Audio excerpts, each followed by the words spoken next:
All right, guys, welcome to Press X Podcast. I want to thank everybody who is currently here, those of you who have been patiently waiting. Thank you so much. We have a lot to talk about this episode of the podcast. Obviously, I'm going to be talking about my thoughts, my initial impressions on The Last of Us Part 2. I played about 8 hours of the game, and I definitely have some thoughts, and I just want to give everybody a fair warning. If you haven't played at least 7 to 8 hours of the game so far and you don't want anything at all spoiled for you, then you're probably not going to want to listen to at least the first half of this episode of the podcast. You might want to check back later. There will be Last of Us Part 2 gameplay in the background, but there's really nothing any major, like no major spoiler scenes or anything like that. Yeah, that's going to be a big discussion we have today. There is a massive amount of controversy surrounding this game, and so it's unfortunate that there has to be this much controversy around it. And obviously, I'm just one person. I have my own thoughts and opinions, and yeah, I have a lot to say about it. And so that's the first topic we're going to be talking about. The second thing we're going to be talking about is relating to the PlayStation 5. We're talking a little bit about some info we got about the UI. I did make a dedicated video to this, but we have a little bit more info to go off of. And I just want to talk about that for a little while. And the third topic, I think this one's going to be a really interesting one because we have a pretty significant rumor when it comes to Xbox and how apparently, if this person is to be believed, Xbox is going to have a mic drop moment in July when it comes to their big event. And this is very interesting to me because anybody who has been following my channel for a little while, especially those of you who have listened to the podcast week over week, you know that I'm very, very interested to see how Microsoft is going to handle their first really big event when it comes to the next generation Xbox, and more specifically their first party games and all that stuff. And this rumor also talks about the price point of the Xbox Series X and the Lockhart console, which is very interesting. So I'm going to have a lot to say about that. And then finally, we're going to talk more about PS5 exclusives and how Sony is making it very clear that PS5 exclusives are more important to them than ever before, and I just want to have a general conversation about this and kind of gauge what you guys are thinking about it as well. So, this is everything we're going to be discussing in today's episode. It seems like the news and the info is kind of waning a little bit. It's going to be interesting to see over the next couple of weeks whether or not we get some more big info about the PS5. So, we have Wicked Wings. You're saying, big fan, mate. Keep it up and do you. Well, thank you so much for that, buddy. I really do appreciate that. I will try my best to keep the content flowing here. I don't want to force anything, obviously. For example, I'm not sure how long today's episode of the podcast is going to be because we are a little bit light on relevant topics that we haven't already discussed, but there's no doubt that talking about The Last of Us Part 2 is going to play a pretty big role here. So, we currently have over 400 people here, almost 500. So if you could do me a big favor, hit the like button to help the stream out and support the podcast. It's the easiest way for you to do that. I'm going to let you know now, anybody who's spamming in the chat, you're going to be put on timeout.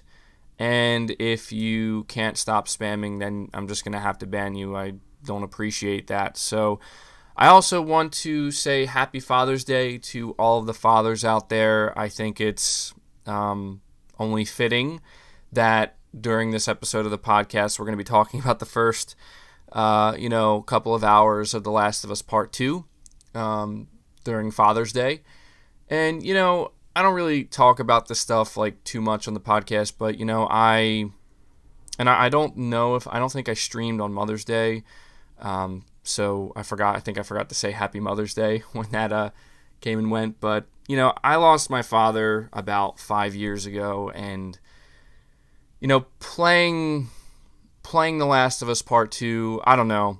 It's difficult, you know, and today's Father's Day, and I guess I just want to tell everybody out there, you know, make sure you tell your family, you know, your fathers, your mothers, people who are close to you, make sure you know, tell them just how much they mean to you. Make sure you tell them you know you love them and stuff like that. And I know that's a little bit cheesy, but it's true, you know. So figured, you know, wish everybody a happy Father's Day. But yeah, I can't promise you that this episode of the podcast is going to be super optimistic. But I'm going to do my best here when talking about The Last of Us. It's not all bad, but yeah, you know, people say that The Last of Us Part 2 it's a difficult game to play. It's painful and all this stuff, and yeah, there's definitely a lot to it. So again, thank you guys for being here.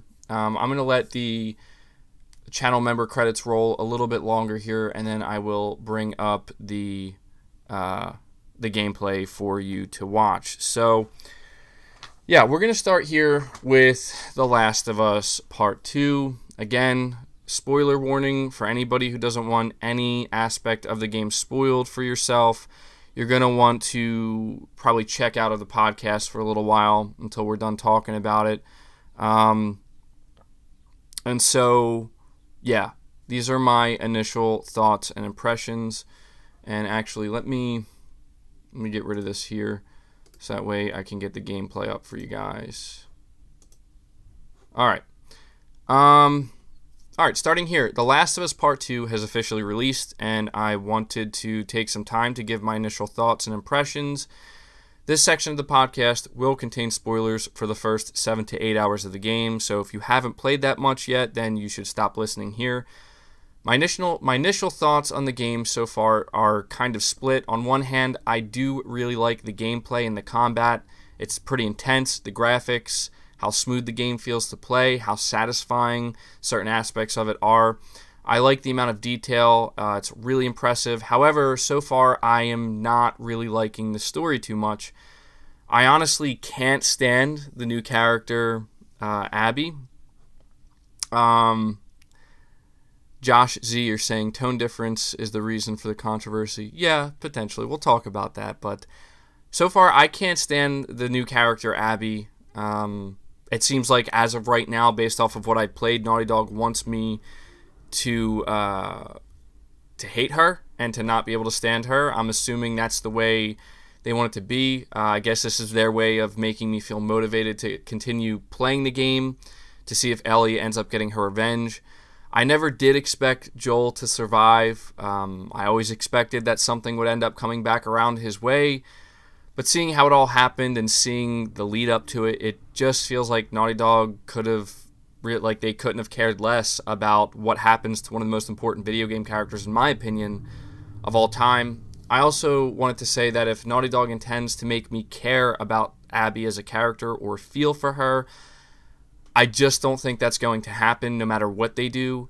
Joel saved her life when she was about to be killed by an infected and helped her, and she didn't even seem to take a moment to acknowledge that or to even think about that. She didn't even consider that. There was no hesitation, and she even took the time to make Joel suffer, and couldn't even make it quick. So Abby, in my eyes, will never be likable. I just don't see that ever happening. I don't think I could ever feel for her. I understand that not everyone agrees with me on this, but these are just my honest feelings so far, at least with the major plot point that we've encountered. These are my feelings on the matter. I'm hoping that by the time I have completed the game and I have the full story, maybe I will feel a bit better about I don't expect to feel great, but I'm just hoping I'll feel better about the way everything went down. And yeah, there's a lot to unpack here. So I'm going to start with what I don't like about the game, simply because this is the thing that I can't stop thinking about. And it's obviously, one of the big things that everybody's talking about. And I'm not going to sit here and hate on the game. I'm not going to trash it or anything like that, because the truth is, guys, I'm just not, at this point, I'm just like, look, if I don't like it, if I think it's bad or whatever, then that's all I'm going to say. I'm not going to sit here and rant and rave. I've already done enough of that. And anybody who tuned into the stream to watch me play the first 3 hours, it was intense. It was a little bit, emotional. And I was like, just, wow, I kind of can't believe what just happened and how it happened. And we have Morgan, you're saying that's how I felt about Abby at the beginning. Just keep playing. It changed for me. Yeah, I don't know, man. Again, like, it really bothers me that there's a lot of things about that scene that really bothered me. There's a lot of things that just came off as, like, I'm not fully understanding. I'm scratching my head over Joel and Tommy's behavior. And I know that this is like 5 years after the original game and people can change, but I mean, we're talking about grown men, like who are set in their ways. Jeremiah, you're saying, I'm sorry to hear about your father, MBG. All I can say is I know he would be proud of you. Don't know you personally, but you seem like a really awesome individual, and that is coming from a big Xbox guy. Haha. Well, thank you so much for that, Jeremiah. It really, it's really touching. It really means a lot. Yeah, I feel like, sometimes it's easy to, just let life get the best of you sometimes in not the best way. And you kind of lose sight of what's important, and we're all guilty of this. It's just human nature to do so, but as long as we can take a step back and appreciate, the real things in life, and, just make sure you let people know that you care about them in whatever way you can, if you're able to. I just feel like that's always important. So thank you so much for that, Jeremiah. A Shorty Faye, you're saying, WLF hate them, headshots, all of them, for Joel and my horse.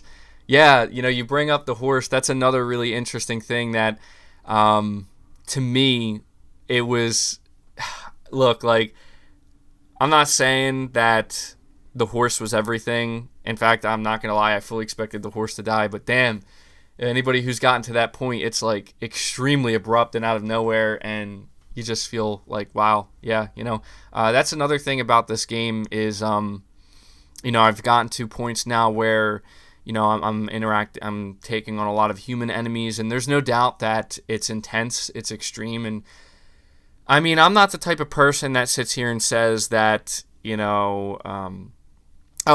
okay to kill human beings savagely, but, oh, God forbid if an animal is killed. I mean, like, obviously killing is bad in general, but I'm not gonna lie, man, like, I feel completely, like, it messes with me psychologically. Like, I see these enemies, I'm like, all right, I'm going to have to take this guy out, and he has a dog or she has a dog, and I take the person out quietly, and then I'm looking at the dog, and the dog's behavior is like, suddenly it's sad, it's like confused, and I'm like, oh my God, like, why? Like, this game just makes me feel like complete shit, honestly, and I'm not saying that I should be sitting here feeling great. This is The Last of Us. I understand this world and this universe, but it's just a lot. It's a lot all at once, and getting back to Abby and the situation with Joel, like, again, I'm just going to talk about it straightforward. I'm assuming everybody who's still here listening, I'm assuming all of you guys and girls have, gotten past this part of the game. So, again, I'm playing this game knowing the leaks, and this was one of the major things that leaked out, and I didn't realize that the build up to Joel's death, first of all, was going to be so quick. I thought there would be more build up. I didn't know that it was going to come off of the heels of Joel and Tommy actually saving her life. To me, that just makes it all the worse. And I know that some people are saying, like, you need to play the whole game and you're going to feel for her. And maybe I will. All I can speak to right now is how I feel currently. And with the context that I have right now, 8 hours into the game, Abby is the fucking worst character I've ever encountered in a video game, period. Now, maybe that's a little bit of an emotionally driven statement, but I'm sorry. Joel was a great character. He wasn't perfect by any means. He had major flaws. There's a lot of people who say that he was just a bad guy. And, was he a bad guy? Maybe to a certain extent. But the point is, Joel is the character that you spent time with. You learned about. You saw you saw his journey, you played his journey, and you know, it's just a situation where I don't think anybody looks at a character like Joel and says, "Wow, he's the perfect character," or "He is such a great guy," right? But we know he's a killer. We know that he has selfish motivations, although I would argue that a lot of those motivations are very human, and there's just, I think that alone is what makes Joel such a human, like just a relatable character, where it's like, the end of the first game, everybody questions, was that the right thing to do? And it's like, how could it not be the right thing to do? Like, you're going to tell me if you were in his shoes, you're not going to rescue Ellie, you're not going to try to save her life. So to me, it's like there is no question as to whether or not he did the right thing. Did he do a selfish thing? Potentially, but I don't know, man. Oyakarumi, you're saying Abby is buff and people hate what they don't understand. I'm assuming I can only assume you're saying that people hate Abby because they don't understand why she's so buff. I was confused. Like, I'm not going to lie. Like, look, I'm not trying to get into any political stuff here because I honestly just don't give a shit at this point. Like, I don't care, okay? Like, I don't care how politically driven a game may or may not be. All I care about at this point when it comes to The Last of Us and its universe and its characters is what happens to these characters and the way it's handled and how it leaves me feeling. When it comes to Abby, it is certainly off-putting how buff she is. Not because she's a woman, okay? And I'm assuming she's a woman. I mean, they make it pretty clear she's a woman. Not because she's a woman, because there's plenty of women who have stature like that, who are that muscular. But the truth is, like, she's borderline. Like, okay, there's a difference between, and this is just the way it is, like, women have less testosterone in their bodies. Their bodies produce less testosterone. It's much more difficult for them to achieve the same type of muscle growth that a male would, because men normally have much more testosterone, and that is a huge contributing factor to muscular growth.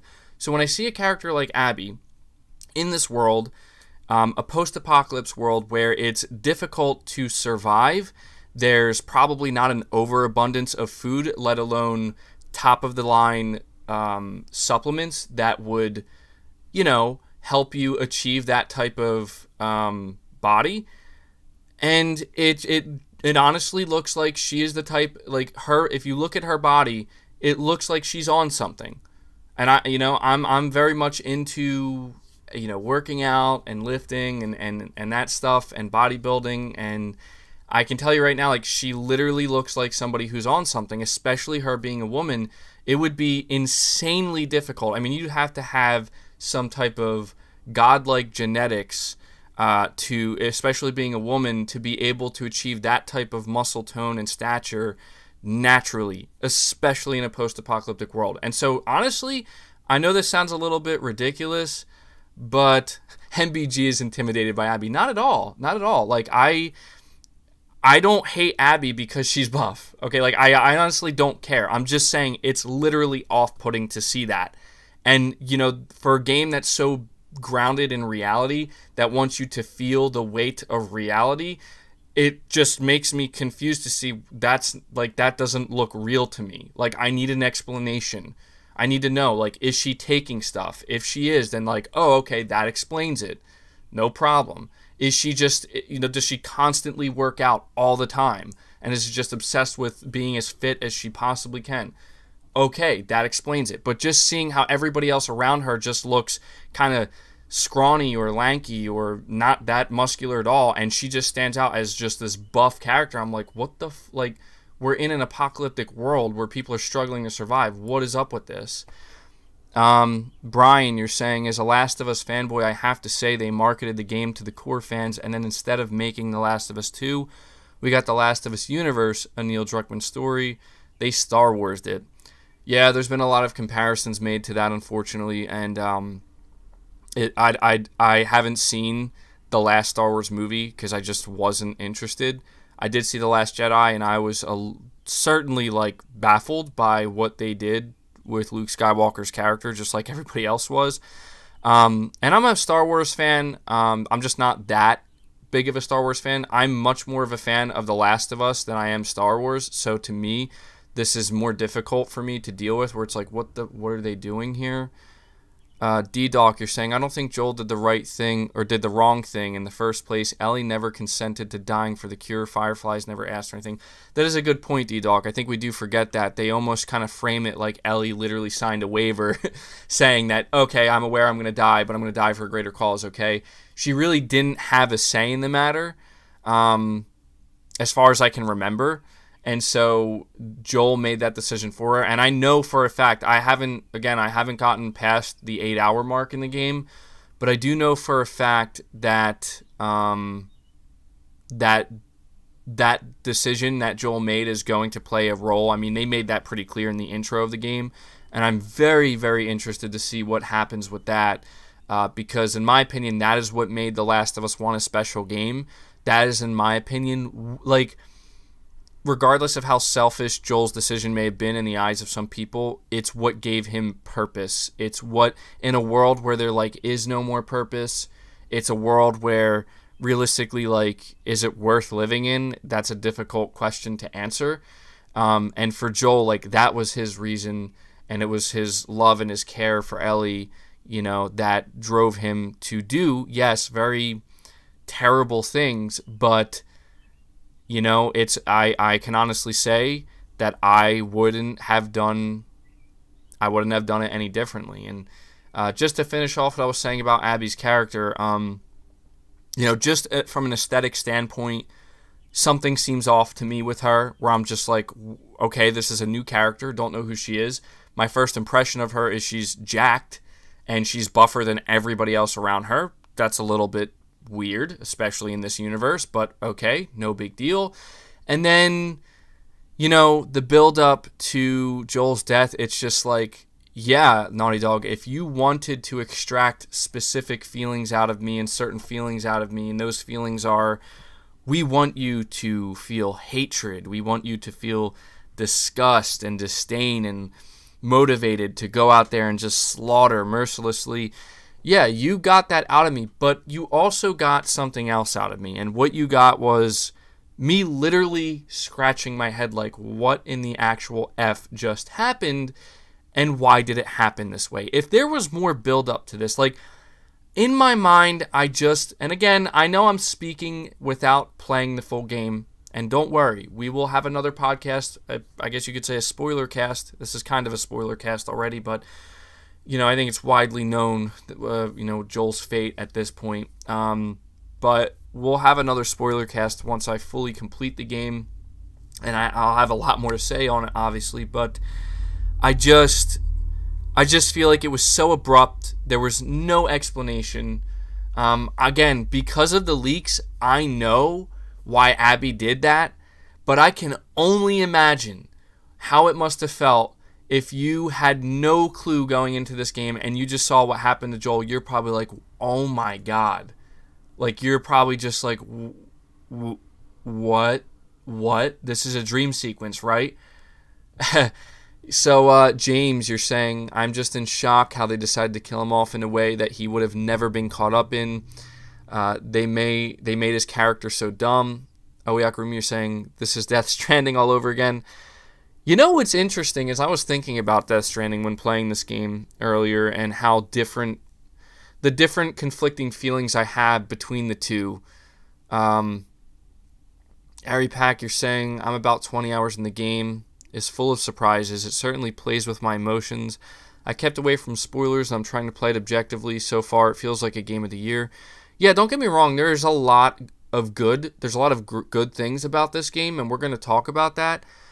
But it's just really, like, I have to talk about the bad first, and I feel like I have to, like, cleanse myself and just talk about it, because it's just like, I don't know, you're saying there's a lot of surprises, but you also said that you tried to keep away from spoilers. I saw pretty much all of the leaks, the major ones anyway, and at this point, what I'm looking for is, I don't know the ending yet, but I'm trying to figure out, I'm trying to see, like, what surprises are left that were not leaked out, and how big of a difference are they going to make on my feelings on the story and the direction Naughty Dog chose to go in, and if they're going to make any big difference. There might be some major surprises that were not spoiled for me, and I hope so. As of right now, there's been nothing major. 8 hours in. There's Deacon St. John once again driving by. Or riding by. Dylan Wood, you're saying, I beat it last night. Abby pisses me off, but it didn't stop me playing this fantastic game. The story is not for everyone, I guess. Yeah, I mean, look, that's why I feel like I can't, as of right now, I can't take... Look, if you watch my stream when I played The Last of Us Part 2, the first 3 hours, you'll see my reaction was really intense when it came to that moment with Joel. And it's going to be. It's my live reaction, but I feel like this is a difficult game to play right now, and my motivation for wanting to continue to play it, obviously it feels good to play. Like I mean, like, gameplay wise, it's solid. It looks fantastic, but my thing is, I'm sitting here in the back of my head hoping, like, I hope I get some satisfaction from this. I hope something happens that makes me feel some type of positive feeling, even if that's a positive feeling that's derived from doing something negative, such as the first game. I felt good when I was rescuing Ellie. Was I slaughtering people in the game? Yes, but it felt good that, like, yes, like, I'm gonna rescue her, and this whole journey wasn't for, I don't want to say nothing, but, like, it was like, it just, as I played as Joel the whole time. I saw their entire journey. I saw why, like, I know how Joel feels about Ellie. This feels satisfying to me. I'm waiting to see if I get that sense of satisfaction later on in the game, and that's why I'm not jumping to conclusions saying I can't stand the game, I hate it. All I can say is, as of right now, I hate Abby as a character, and I hate how abrupt Joel's death was. Nerd Nate, you're saying a lot of fans say that they're upset about the dumbing down of Tommy and Joel. Yeah, I'm going to talk about that in just a minute here. Epic Monk, you're saying, can you see The Last of Us 3 happening knowing what you know so far?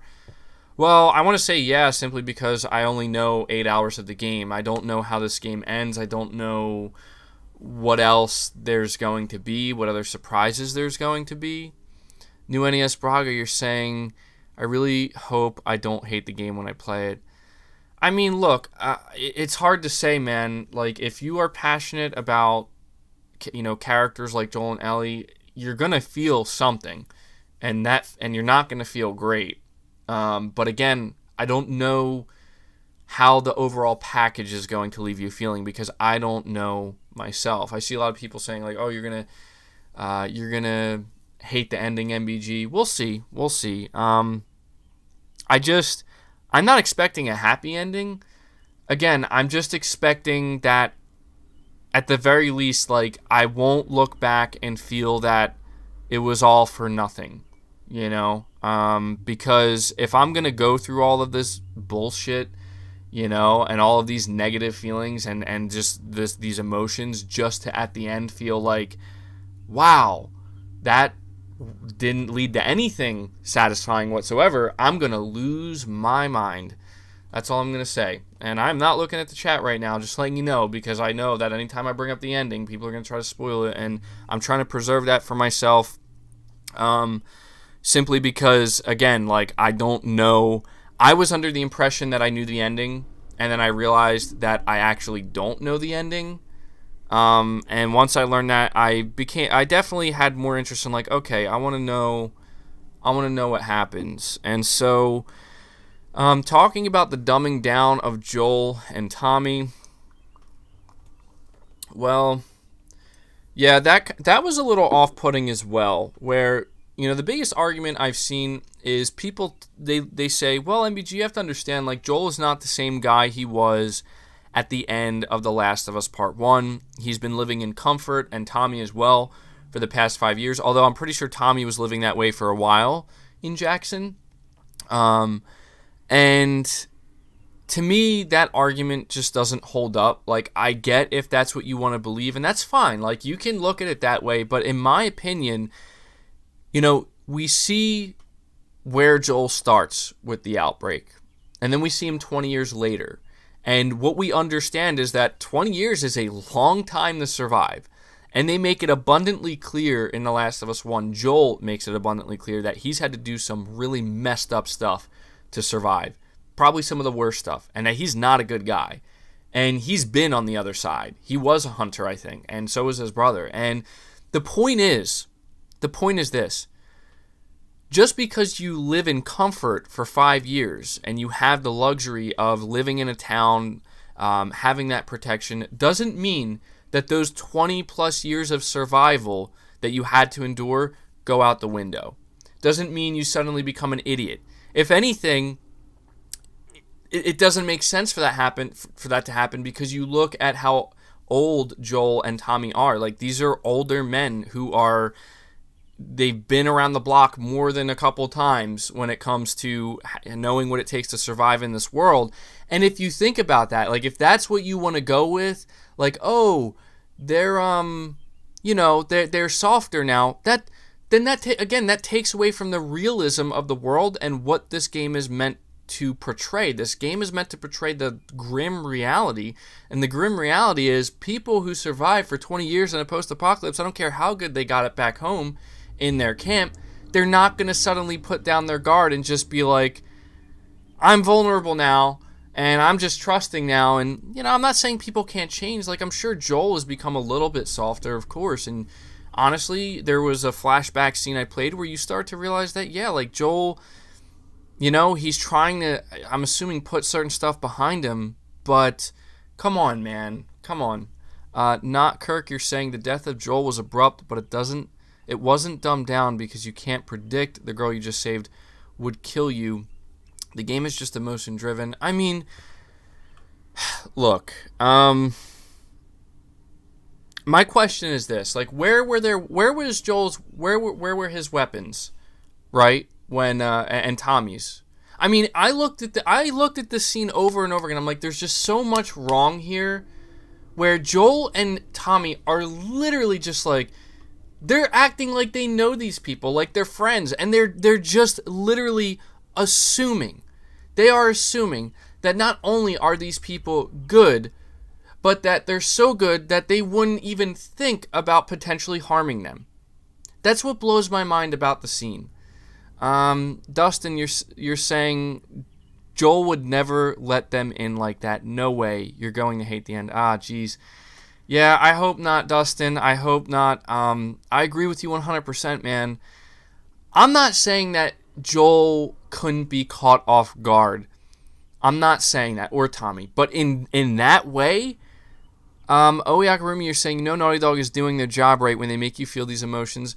I mean, you could say that, yeah, but at the same time, it's like, there's a pretty clear line, in my opinion, and again, this is just my opinion, between you're making me feel something that I wasn't expecting to be feeling, but it feels natural and organic, versus you're making me feel something because you're throwing something in my face so abruptly, so in such a way that, like, it's making me think, but not in the good way.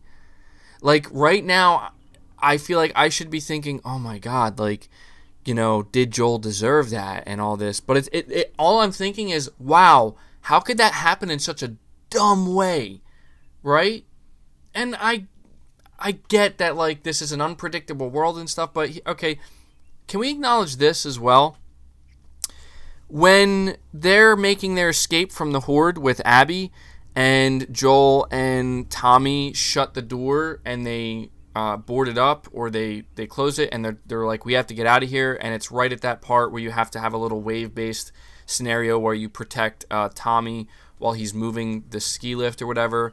Can you explain to me why in that moment Tommy just felt it so necessary to abruptly, while there's literally a horde of zombies slamming on the door, I'm going to turn to this random stranger and tell her, hey, my name's Tommy and this is Joel. I need to know. I need to know why. Also, we can, for those who want to make it sound as though, oh, well, Joel may be smart enough not to do that, but what about Tommy? Last I checked, at the beginning of the game, Tommy is well aware of what Joel did, and because of that, and they even alluded to this, because of that, Tommy should be well, like, he should be smart enough to know that what Joel did was not good, what Joel did would piss a lot of people off, and that there's most likely a lot of people who, if they found out who Joel was, would want his head. Okay? Like, and you know this because there was a scene with Tommy and Joel in the very beginning when they got off their horses and Tommy was like, wow, that was some really, yeah, exactly. I'll take it to the grave if I have to. Like, you got, like, look, I'm not saying that Tommy straight up turned to Abby and said, hey, did you know this is Joel, the guy who ended all the Fireflies? No, but it's like, come on, you're out there in the wild, you don't know these people, you don't know this woman, and also, what are the chances? Again, this is supposed to be a game that's based in reality and they want me to feel the reality. What the hell are the chances that Abby, you know, this person who has such an intense grudge against Joel, I know the chances of Joel running into somebody that would, do you guys understand the conflict here? The contradictory nature of this, where you on one hand say, well, Joel is the type of character where he's crossed a lot of people, so the chances of something bad coming his way are greatly increased. The chances of him running into somebody that would want to do harm to him because they know who he is. Keep in mind, this is a world where people will do harm to you for no reason other than they want to take your shit. Let alone, Joel is also the type of person that most likely he has a target on his back when it comes to some people. So you take that side, but then you're also, at the same time, you want to make me believe that Tommy and Joel are so softened, and it's like they just forgot. It's like they just forgot what world they're living in. And I get that maybe they've come across over the past 5 years many survivors who are good, who they did rescue, who are now part of their camp. But you're going to tell me that there aren't just as many they've encountered who they've had issues with, that they thought maybe these are people we can take in, but then they realized really quickly that, oh, these are actually bad people, and they probably had to kill them, or they got into a fight with them. You see what I'm saying? Like, we're just supposed to be under the assumption that Joel and Tommy, hardened survivors of 20 plus years, just suddenly, because we just have to assume that the past 5 years were just such a breeze to them, right?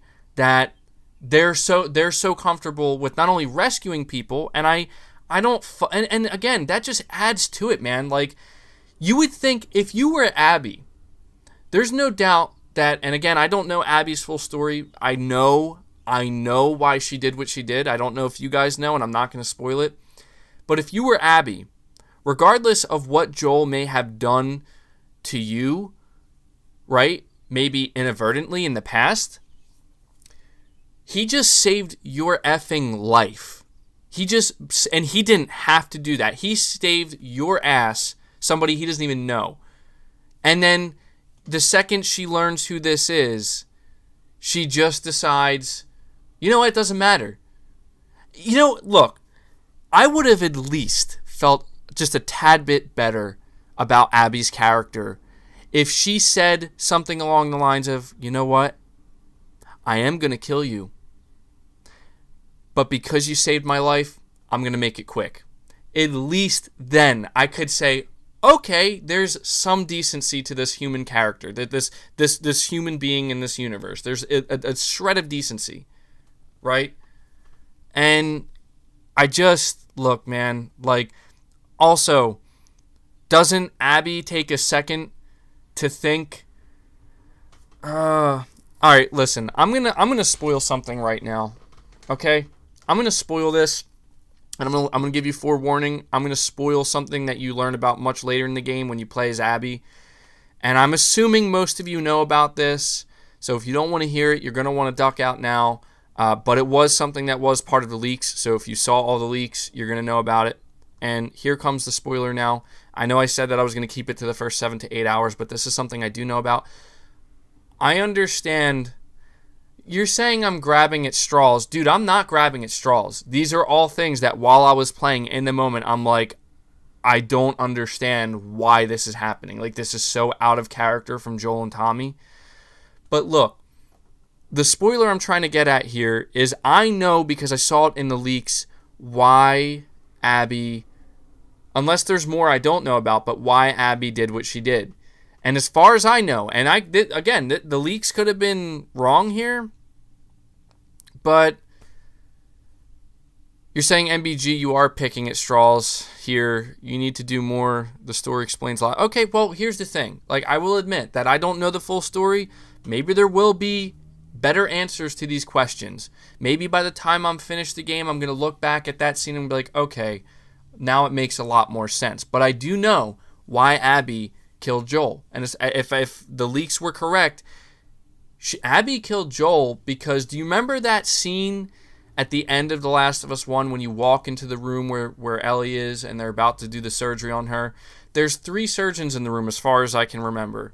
And one of those surgeons, and they show it in the beginning actually, they show it in the beginning of the game. One of the surgeons picks up a scalpel and says, I'm not going to let you do this.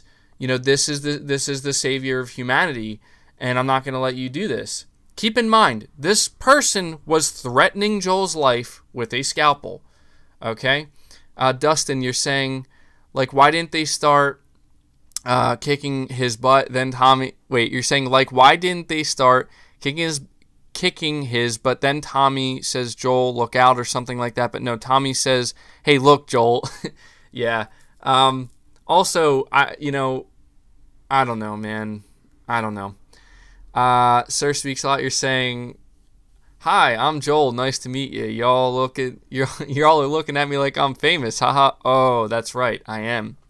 Yeah, it's a little weird. I mean, maybe if they got super lucky for the past 5 years, not a single random person that they encountered knew who he was, right? Maybe he got lucky. Maybe he didn't share his name ever, or maybe he got comfortable with sharing his name and nobody recognized him, so he's like, oh, I guess it's okay. I guess there are no repercussions for my actions. Come on, that's just... Are we going to believe Joel's that dumb? But listen. Anyway, getting back to this spoiler, as far as I know, this surgeon that points the scalpel at Joel, if you go back and play the game, and I could be wrong about this, but if memory serves, there were 3 surgeons in the room. You only had to kill one of them. You could have killed all of them, but the one you had to kill was the one that was threatening your life.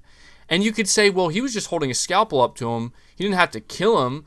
Yeah, you might be right, but at the same time, like, Joel's just like, I'm getting this girl out of here, and anybody who's in my way, you're going down. Like, you're just going down. You're not going to kill, like, in his eyes, my daughter. I'm not going to lose my daughter for a second time in this lifetime. Not going to happen. Anybody who's in my way, you're going down.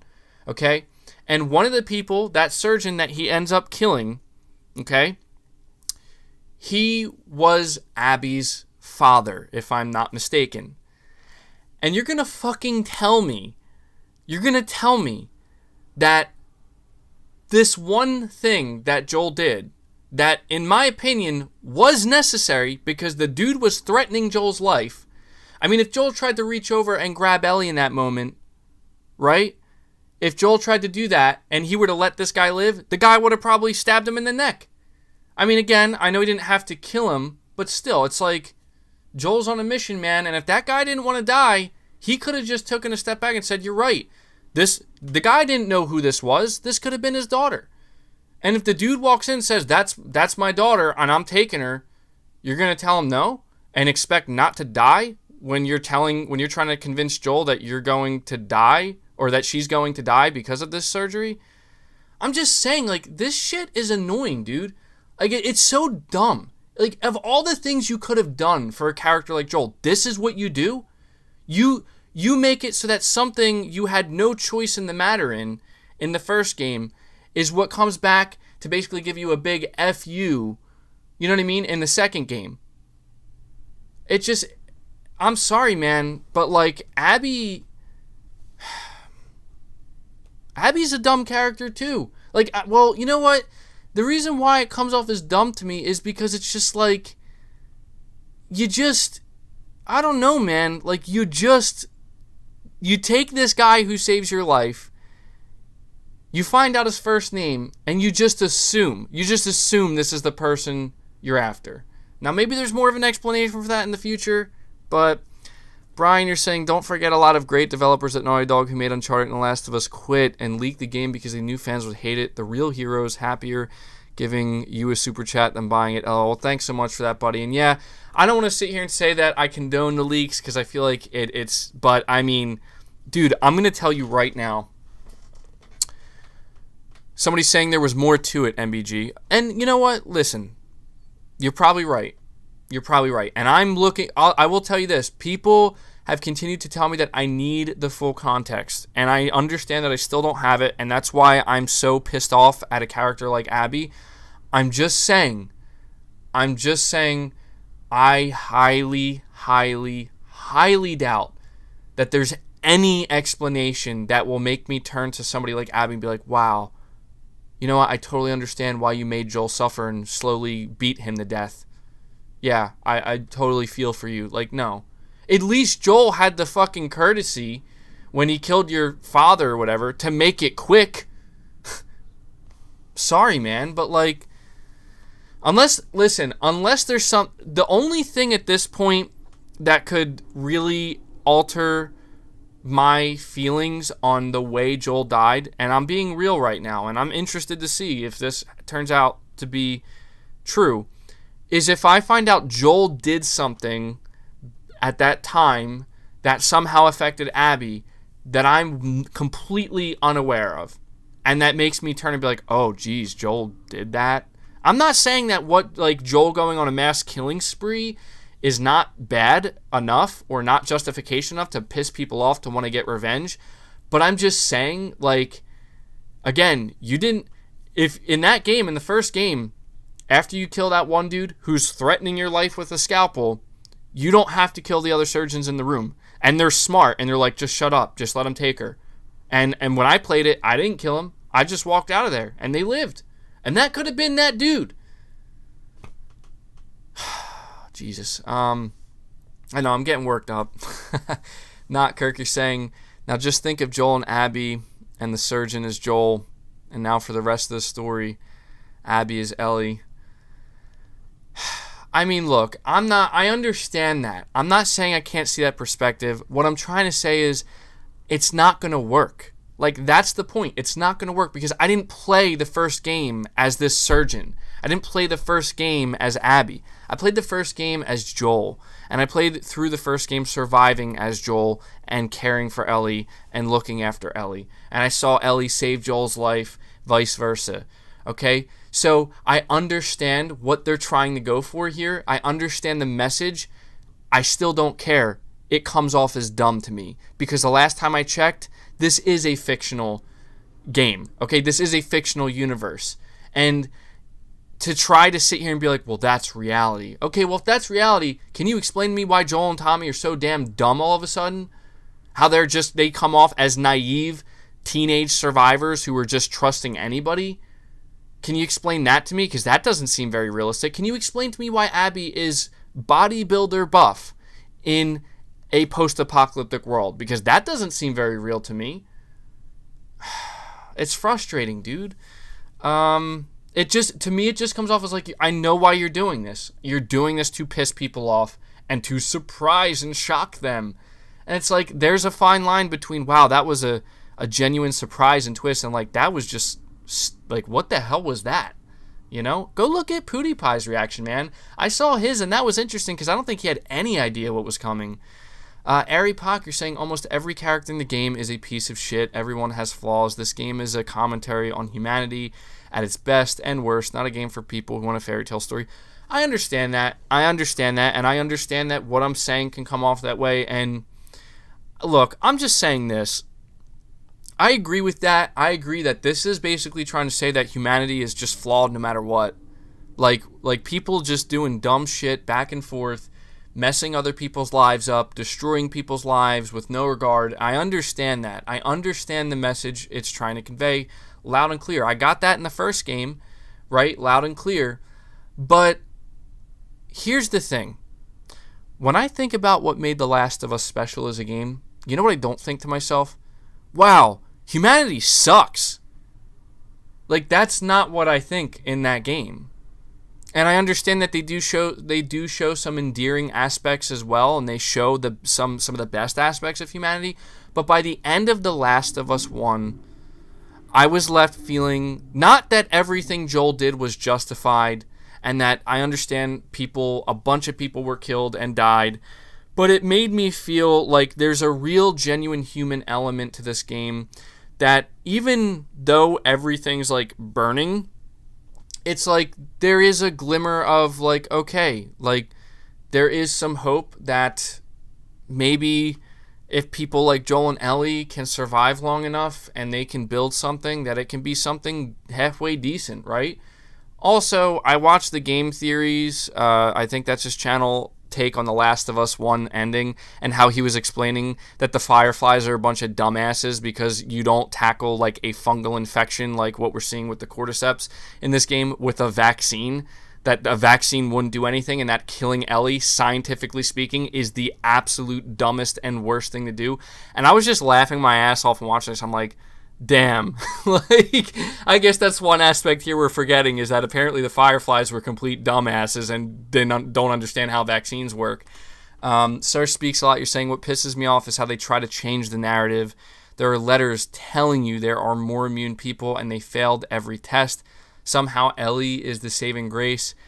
Yeah, there are major plot holes in the writing if you dig deep enough. I mean, the Game Theory dude, he literally destroyed the writing of the first game, where it's like, if you actually scientifically understand what the Fireflies are trying to communicate here, for those who understand it, you're literally facepalming because you're like, these guys are literally dumbasses who don't know what they're doing, and they're about to just kill somebody for no reason.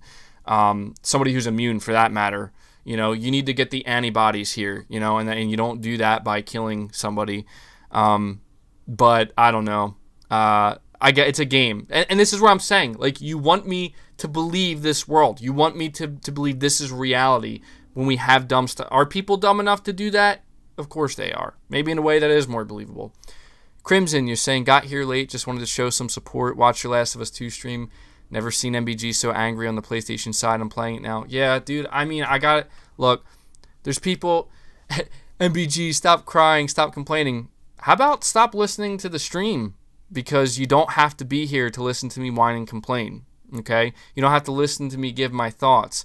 I will apologize for this, though. I did say in the beginning of this that I wasn't going to rant and rave, and I did it anyway. So in that sense, I am sorry because I'm going against my word.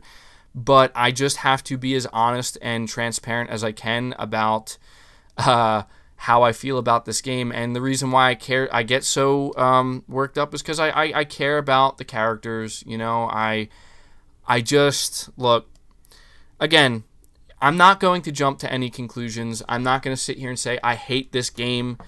I haven't beaten the game.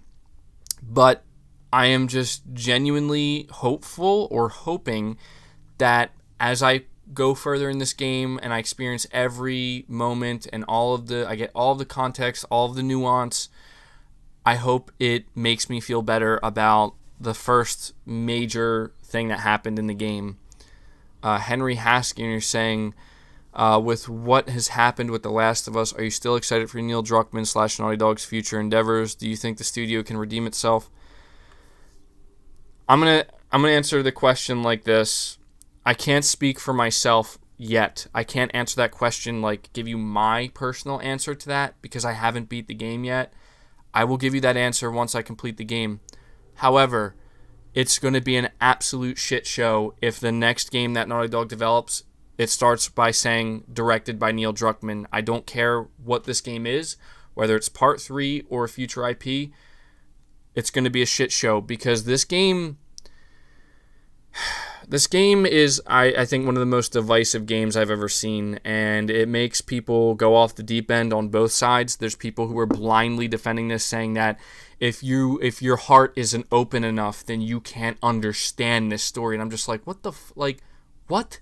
Like, no, stop. Okay? And there's other people who are literally pointing out things objectively that are questionable at best, and just downright comes off as bad writing, like terrible writing at worst. And, you know, I just feel that I'm not gonna lie to you as well. Like I don't know if I can blame what Neil Druckmann, like I don't know if I can blame Neil Druckmann and the stance that Naughty Dog is taking. What I don't like is they have this mentality where it's like we're all gonna huddle together and put up our shields because we're the best. And I can't stand that shit. Like, please stop. Accept criticism. Accept that not everybody saying your game is not good or that they don't like your game, they're not a bigot, they're not homophobic, they're not racist, they're not any of these things. You know, they're not just hating for hate's sake. Are there a lot of people doing that? Yes. And the people who are doing that are the reasons, those people are the reason why the people who have genuinely not such good things to say, but they have good reasoning for it, why their voices are being drowned out. And it goes on the other side as well. Where people who are just loving on the game and literally making it sound like Naughty Dog could have given them, they could have like literally shit something out with no thought put into it. I'm not saying that's what The Last of Us is. I'm just saying there's people who act that they would literally accept anything that Naughty Dog gave them and say it's gold. Like, they could give them gold painted shit and they would say, well, this is still gold, you know? And those people are not helping either, because when you just blindly, like, when you show that you're going to blindly love something no matter what, then you can't be objective at that point. Dustin Ainsworth, thank you so much for that generous donation, buddy. I really appreciate that. You're saying, oh, it's so good. It's your decision on if you're liking it or not. BUMBG. Oh, thanks so much, Dustin. I mean, that's what I like. Look, I'm a PlayStation-centric channel, and I know that what I'm saying is going to piss off a certain group of PlayStation fans, and frankly, I don't care, because I'm not here to make people feel good about their decisions. I'm here to give my opinion and my thoughts. I mean, there are times where I fanboy over some stuff, and I admit it, and I'm like, okay, like, maybe I need to be a little bit more objective and relax, and I listen to what people are saying. Like, hey, you're going a little bit overboard here with the fanboy stuff, or you're being like, you're being too extreme with your hate, or you need to try to think more logically and objectively. Like, people are saying I'm grasping at straws. Well, here's the thing, man. If I'm grasping at straws, fine, I'll stop doing that. But I'll tell you right now that what I've played of the story of this game so far is leaving a very bitter taste in my mouth. I'm going on almost an hour here on topic number 1. Crimson X25, you're saying, honestly, feels like the greatest game I ever played with the worst story ever told. Very, very interesting you're saying that, Crimson X25, because I've been talking a lot about the bad of this game, and it's only fair that I talk about what I do like about it. And to be honest, so far, that's how I feel. And it feels like this game just makes me sad. I'll talk about the good, and then we'll move on to the next topic, because I apologize. I normally don't have a single topic take this long, but, this is a big deal, and I know a lot of people are interested in hearing what I have to say.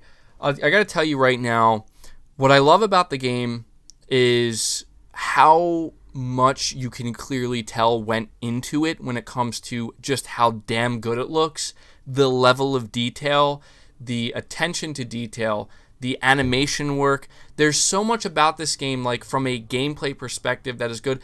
I have to admit to you guys, though, I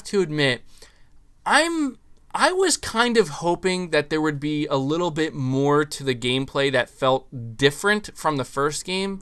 I've always loved the gameplay of The Last of Us, and I maybe I'm just still getting reacquainted with it.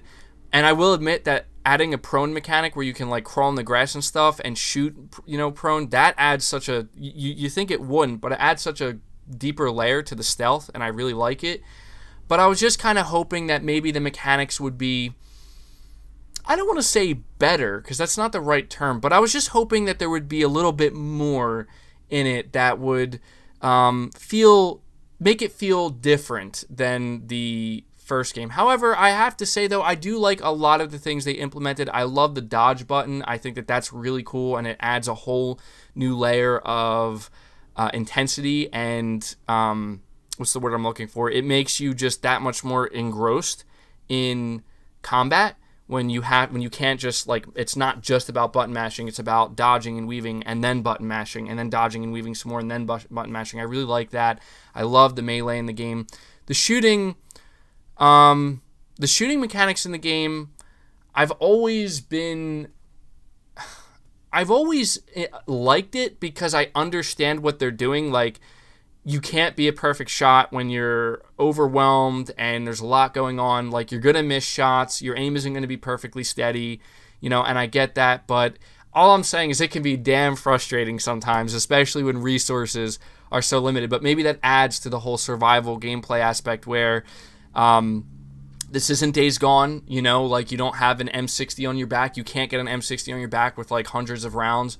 This is The Last of Us where, you maybe only have 10 rifle rounds, and when you take aim at somebody and you try to shoot them and you miss, you're like, God damn it, that was one of my rounds. I should have made it count, and that's a good thing. But it's just the shooting mechanics can be frustrating at times, but at that, I can't fault it because it's like that is a layer of the game that's there purposely, and it's meant to make me feel that way. The Mark Shark, you're saying, MBG, there's more Joel in the game. Naughty Dog clearly still cares about the character. Just watch. Death is supposed to feel sudden and unfair.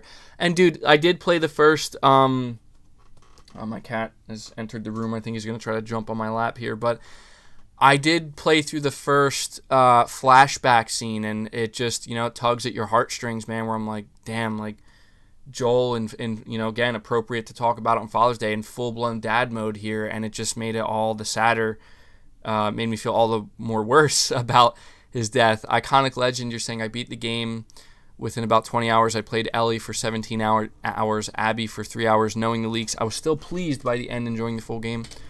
Well, I mean, that's good for you, Iconic. I really hope that's how I feel as well. I really do. And you're saying, do 1, 2, 3 breath. Yeah, well, look, from a video game standpoint, completely removing the story, it's difficult to do that. It's difficult to separate story from the game for a game like The Last of Us, because imagine trying to play The Last of Us with no story aspect injected into it. It wouldn't exist. It doesn't make sense. At that point, it's Last of Us, maybe multiplayer.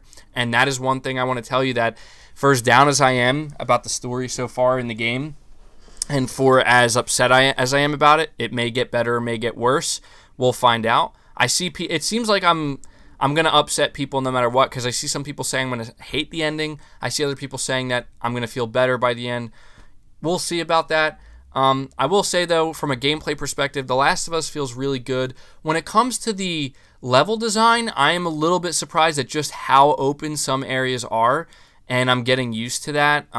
There's a lot of very slower moments. The pacing in this game definitely feels a little bit slower in some areas than the first game, but they're trying to make it feel more nuanced, I guess, by adding more subtle character interactions, banter between them, conversations, more time to explore. And I do like that because the world of The Last of Us is interesting to explore.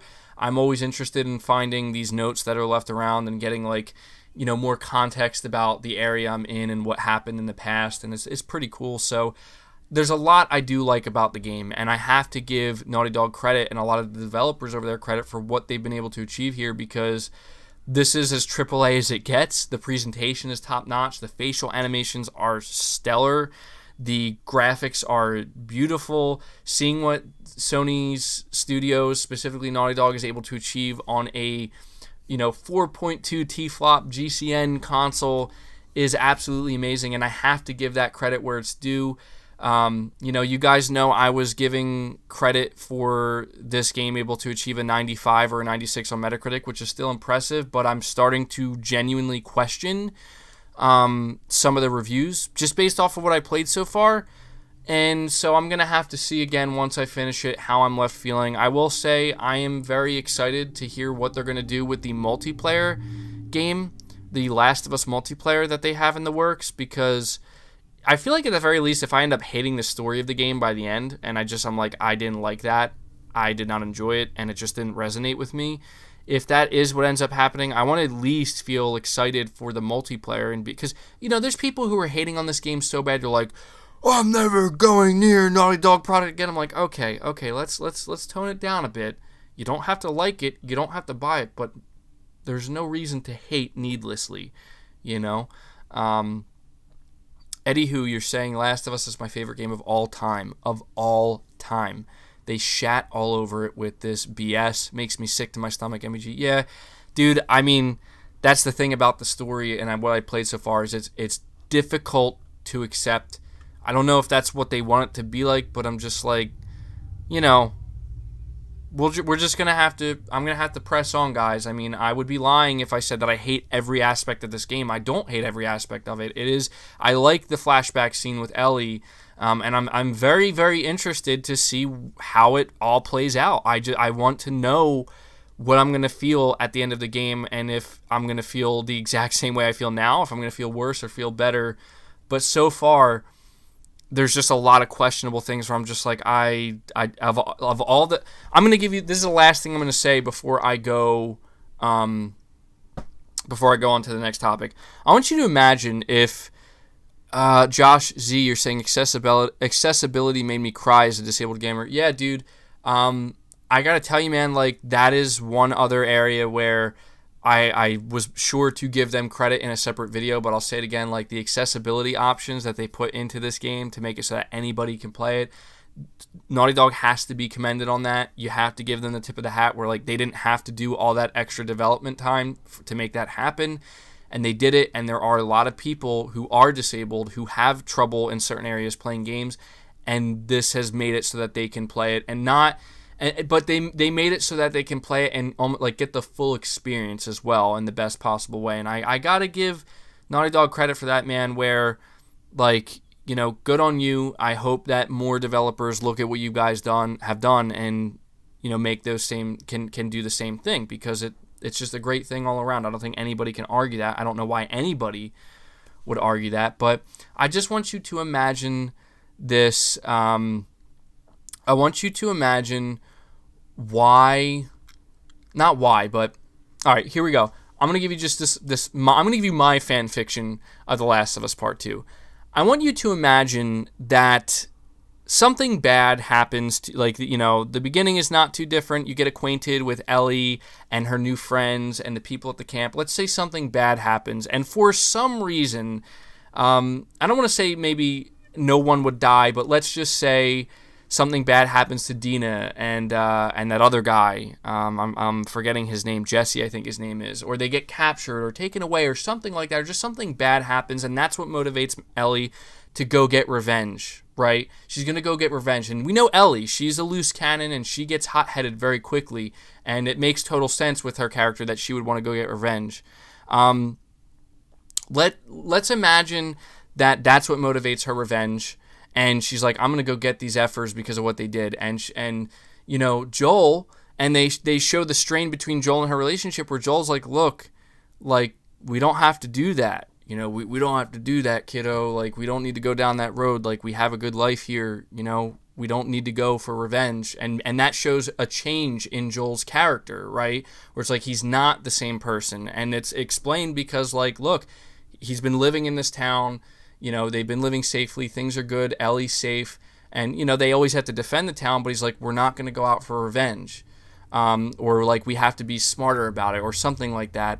But Ellie's like, and I'm not a writer. I'm not trying to say I could write a better story. I would have to obviously put a hell of a lot of thought into it. And for all I know, it would turn out even worse.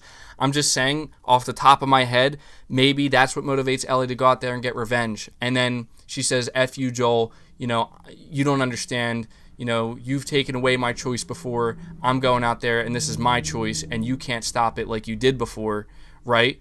And she goes out there, and she's going to go seek her revenge, and, you know, she's out there alone. She's murdering people, and Oyakarumi, you're saying, don't get MBG mad. He might turn into the Hulk.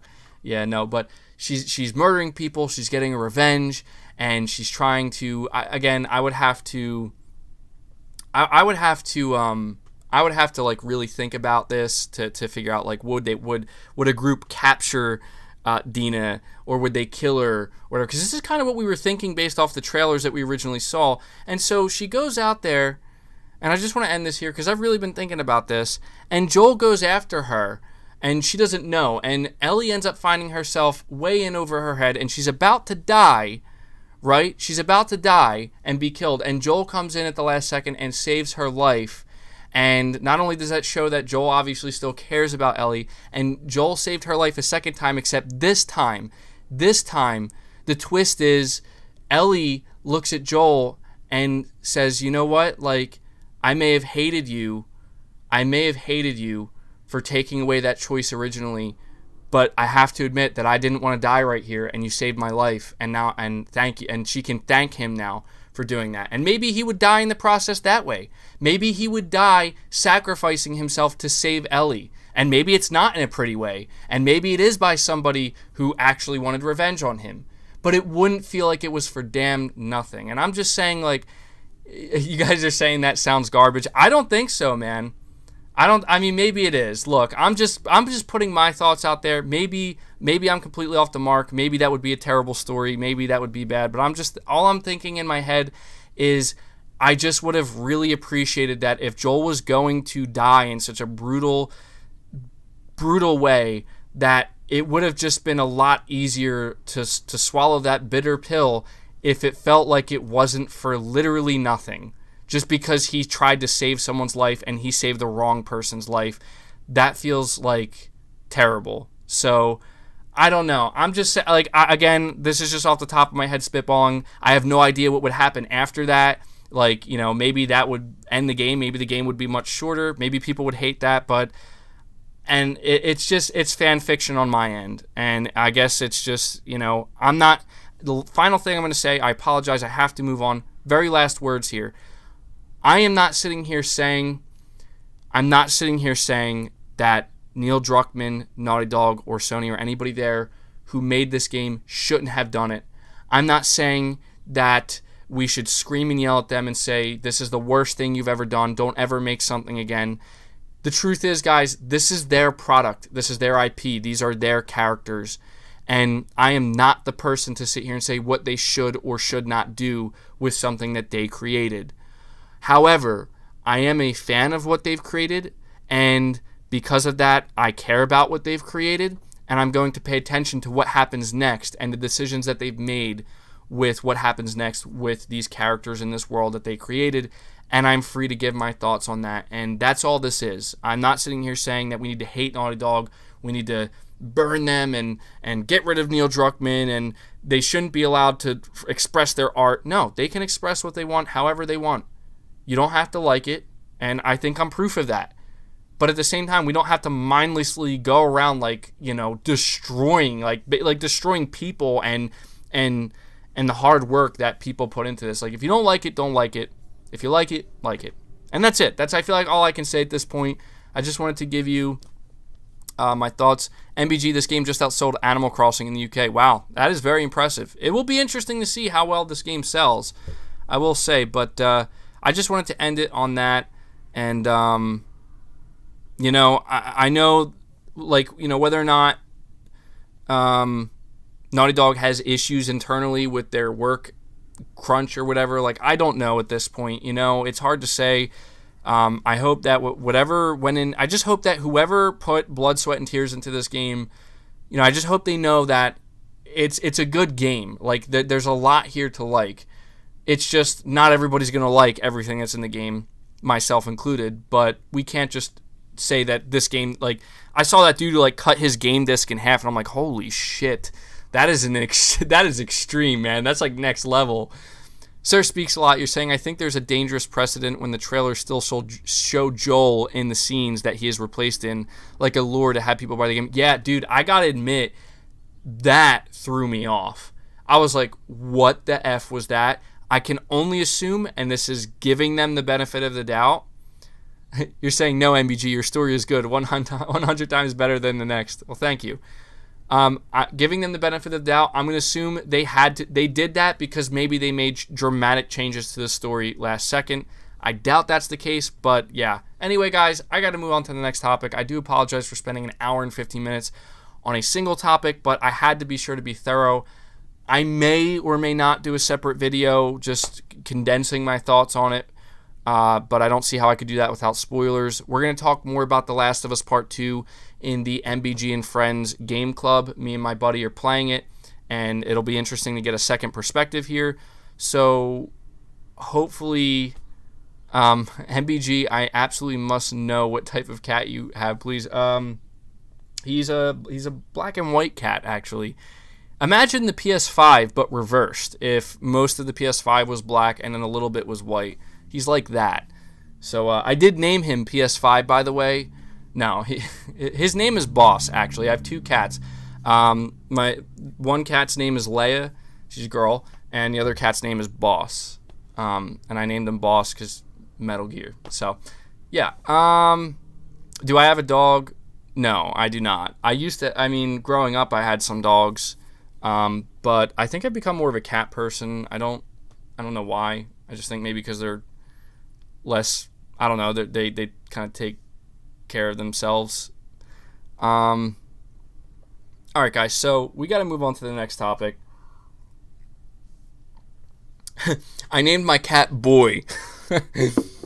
Boy is his name. You're saying your old cat name was also Boss. I missed. Oh, cool. No, I'm sad to hear that they passed away, but that's still very cool. Alright guys, but hopefully I don't get too much hate for, just giving my opinion on The Last of Us. I'm not saying you guys need to agree with me, but at the very least, you deserve my honesty. So if you could do me a favor, hit that like button to show your support for the podcast. I can only assume that not as many people showed up today to the stream, because a lot of people are still playing The Last of Us, and obviously there's going to be spoilers, but I do appreciate those of you who are here. Thank you so much for your support.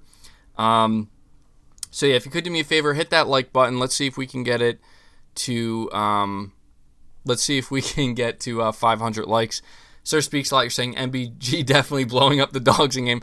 No, dude, I don't like having to take out the dogs. I'll do it, but in the name of survival, right? Moving on to topic number 2, and we're not going to spend too much time on this because I'm actually pretty excited to talk about topic number 3. But we have some new information about the PlayStation 5's UI and how it will be a 100% overhaul. It will be lightning fast and will feature some new concepts. Now, when I made a video on this, I highlighted the fact that the individual who revealed this information about the PS5 on LinkedIn, they actually worked on the PS5 UI, so you can believe what they're saying. I think they still actually are working on it. They said it has a completely different visual language, which to me makes it sound like the PS5's UI will actually look nothing like the PS4's.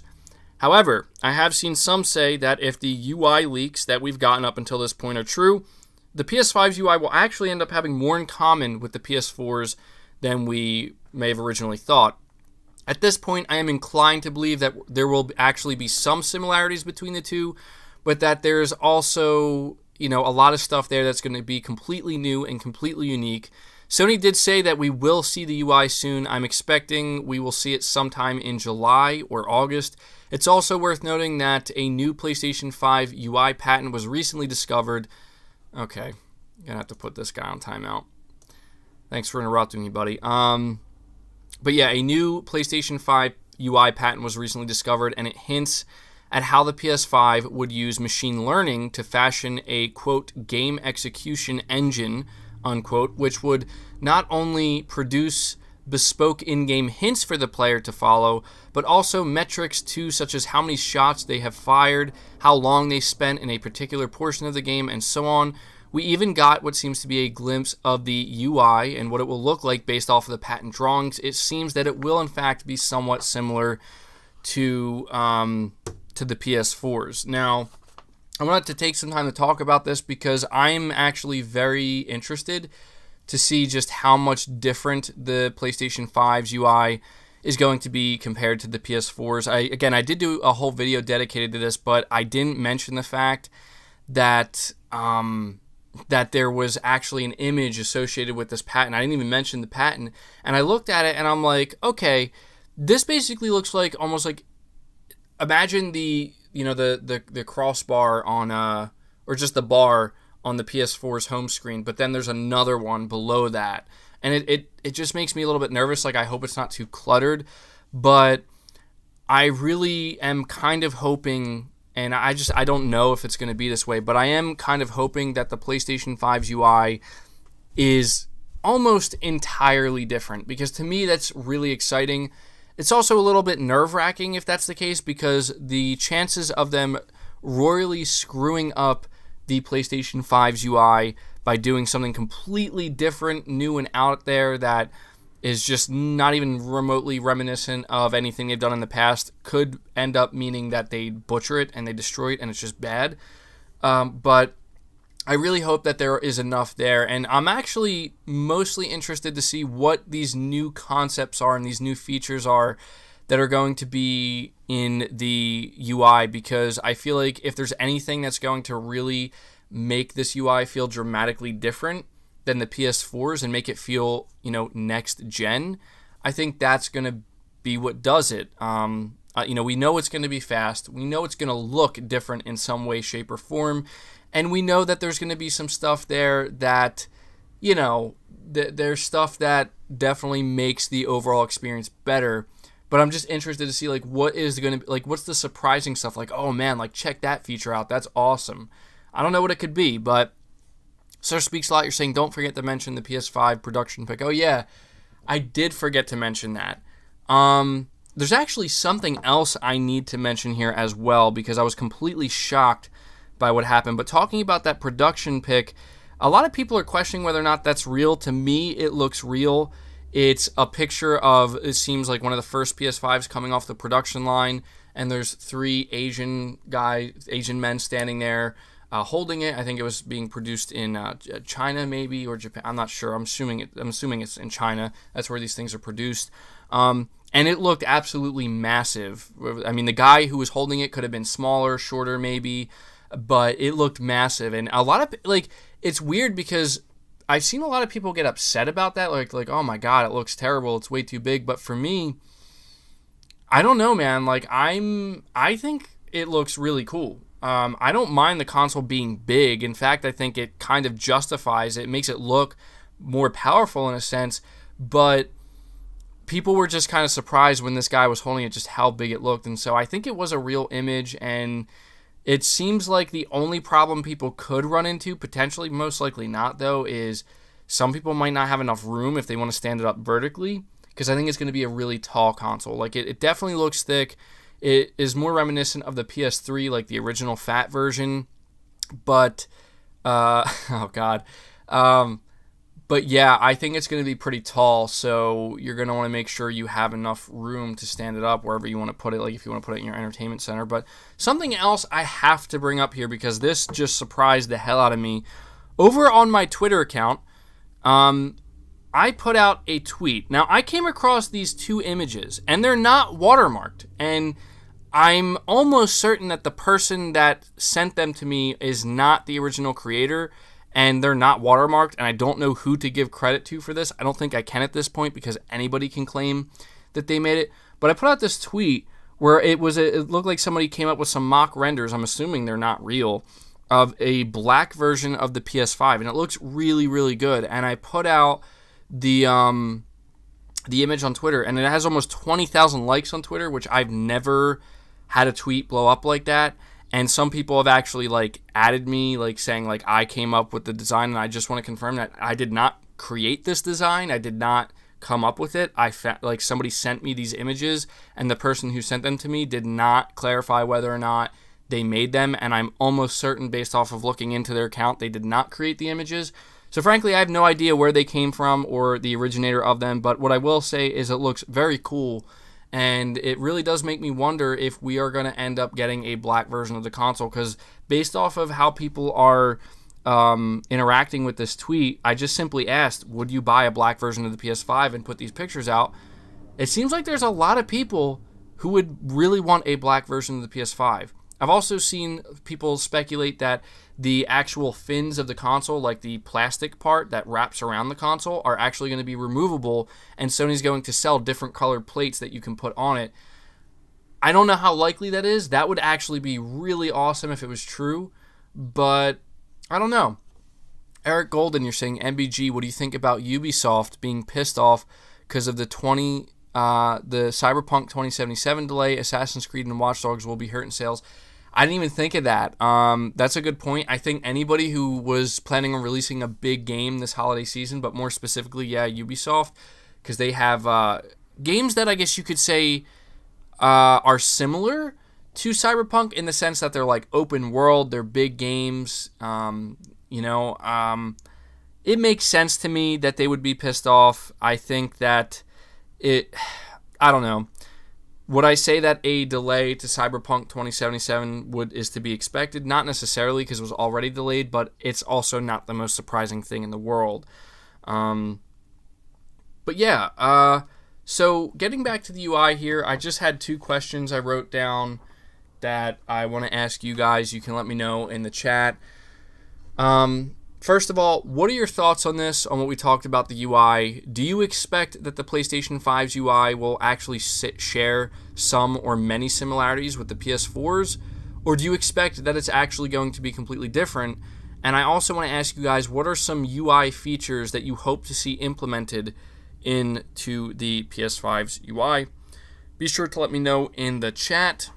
And so we are going to move right along here, because we're approaching almost the hour and a half mark in the podcast. I want to make sure I get to all my topics in a somewhat timely manner. But this topic is very interesting to me. We're talking about Xbox. Now, I'm going to do a little bit of reading here, and we have to understand this is a rumor, but yeah, let's get into it.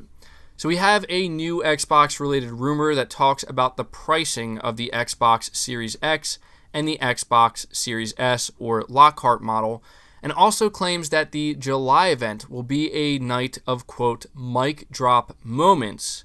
This comes from a user called Eastman, who has correctly provided inside Xbox-related info in the past, and he was speaking on the Beyond 3D forums, and this is what he had to say about the price of the Xbox Series X and S models.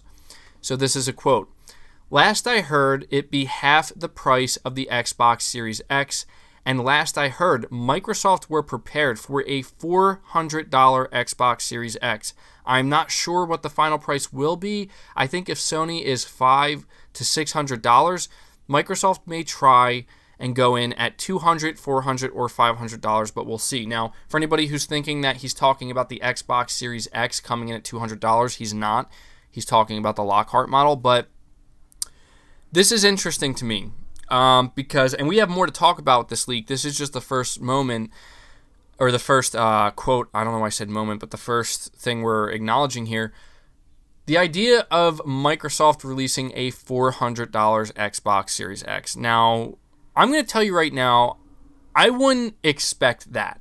I just don't think it's likely. However, I do not think it's completely out of the realm of possibility. I think it depends on just how aggressive Microsoft wants to be with trying to sell console units. Now, if you look at Phil Spencer's comments, and he could be lying, Phil Spencer could be saying these things to set up a big shock moment, trying to make people believe that the console is going to be more expensive than it ends up being, and making them expect a $500 or more console just to announce it's going to be $400. That is a tactic. Although I just don't necessarily know if that's what they're doing. I see somebody saying they will eat their sock if that happens.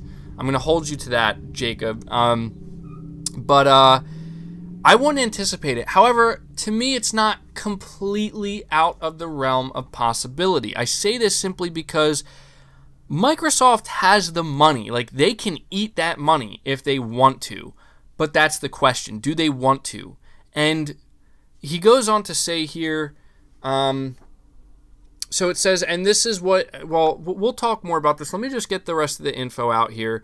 He goes on to say that Microsoft will make up for any losses that they take by getting a higher cut of game sales and more subscriptions. Pricing also greatly depends on what Sony does. Microsoft does not have to go as extreme in pricing if Sony prices itself higher.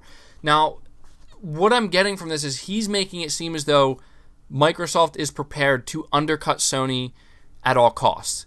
Now, maybe they're hoping Sony somehow puts out a $600 console so that way they can feel better and say, we'll put out a $500 console and we won't have to eat as much of a cost. But he's really making it sound as though that if Sony puts out a $500 PS5, they will undercut it by selling the Series X at $400. Again, I don't anticipate that. I don't think that's likely, and I see somebody saying that if that was the case, Sony would match it. You might be right.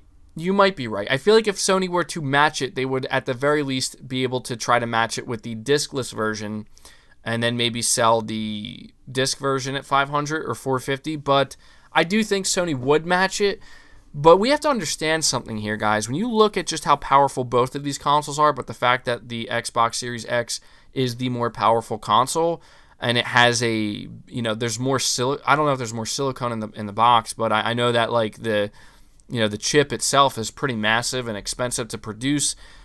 The amount of money they would lose on each console sold, I just don't think Microsoft is willing to do that. They can lose the money and they'll be okay, but you have to understand business here.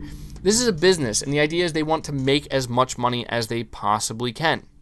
So if you're willing to lose a bunch of money for a long period of time, you have to have a plan to make up that money. And it does say here that software sales and subscriptions, and we know that more than ever before, Microsoft is all about that. And I will say that does lend a little bit of believability to this, where if there's any company that would lean in on that type of stuff to make up the significant loss for selling hardware cheaper, it's Microsoft. But again, I don't know if I'm going to believe that. Now, let's move on to what else he's saying here, because it adds more to everything we're discussing.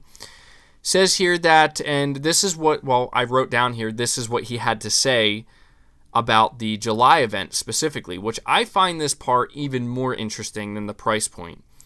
So this is what he's quoted with saying about the July event. But from what I've heard from all of my sources, July is not about Sony. July is about the industry, and they want it to be a night of mic drops. They are going to come in hard with the strategy they have been building up for years, and they want Google, Amazon, Apple, Sony, and yes, Nintendo to be shaken up. So expect a series of mic drop moments, followed by the price being a key part of this. So, those are some pretty big words that he's saying. Now look, do I believe this?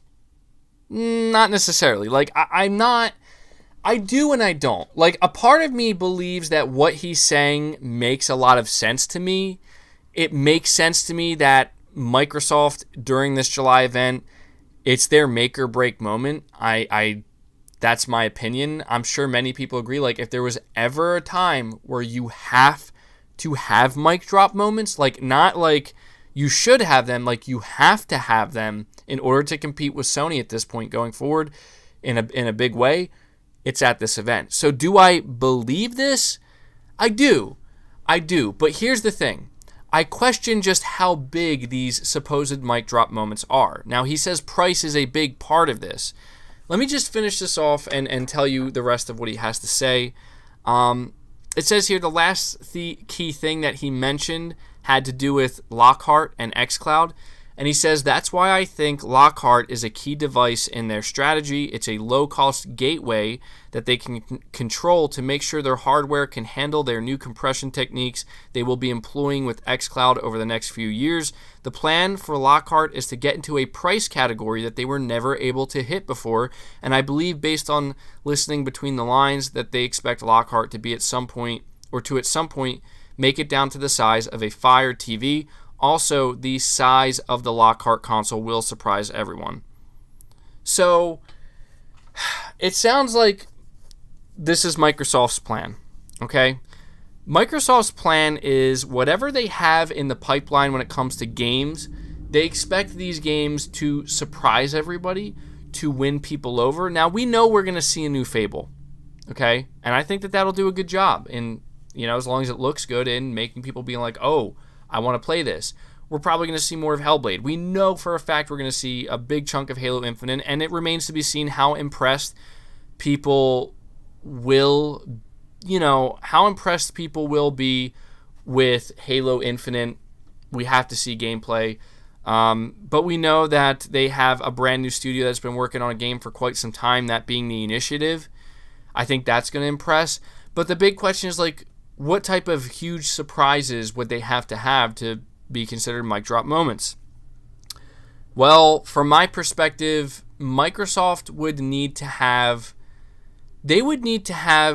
a lot of games, and not just games that look okay, not AA games, not games that are like, like they would need to have a lot of new AAA games. I mean, Halo is going to be there. We expect maybe a new Forza as well, and that's fine. I don't know if we can expect anything with Gears, but the point is I don't think many people are looking to this July event. I'm sure they're looking to see Halo, of course, but they're looking to see new stuff. And could this mic drop moment be referring to price? I see some people in the chat, you're saying that there's no way Microsoft would announce the price in July. I don't necessarily believe that. I mean, you have to understand, like, Microsoft definitely wants to wait as long as they can, but there's no guarantee that Microsoft won't be the first one to announce the price of the console, right? And we also have to think about Lockhart. Lockhart, to me, is such a mystery because I don't understand. I mean, I understand it. What I mean to say is I don't know how people are going to react to it. Like, you automatically assume that, okay, well, if this is the cheapest console, the cheapest quote-unquote next-gen console, then that's the one that people are going to buy most. But maybe not. I mean, if they hit $200, at that point, like, how are you going to convey the differences? Is the difference going to be some games will be 60 FPS and that's what you're paying for? Maybe some people will buy it because of that. Is it going to be because of the SSD? Potentially, yeah. Sir Speaks a Lot, you're saying Microsoft announced the Xbox Series X early, guys. It is not far-fetched for them to announce a price in July. I agree with that as well. Microsoft has shown that they're willing to be aggressive, and part of that aggression might be them announcing the price point. And here's the thing. If Microsoft is going to announce their price point in July and they're going to do it ahead of Sony, I would believe that maybe then they could have a cheaper Xbox Series X model than we think. If not, at the very least, I think it would be pretty shocking to a lot of people if the Lockhart console came in at $200. I would be surprised by that. I would think at bare minimum $300. So if they were able to get the Lockhart at $200, would that be a mic drop moment?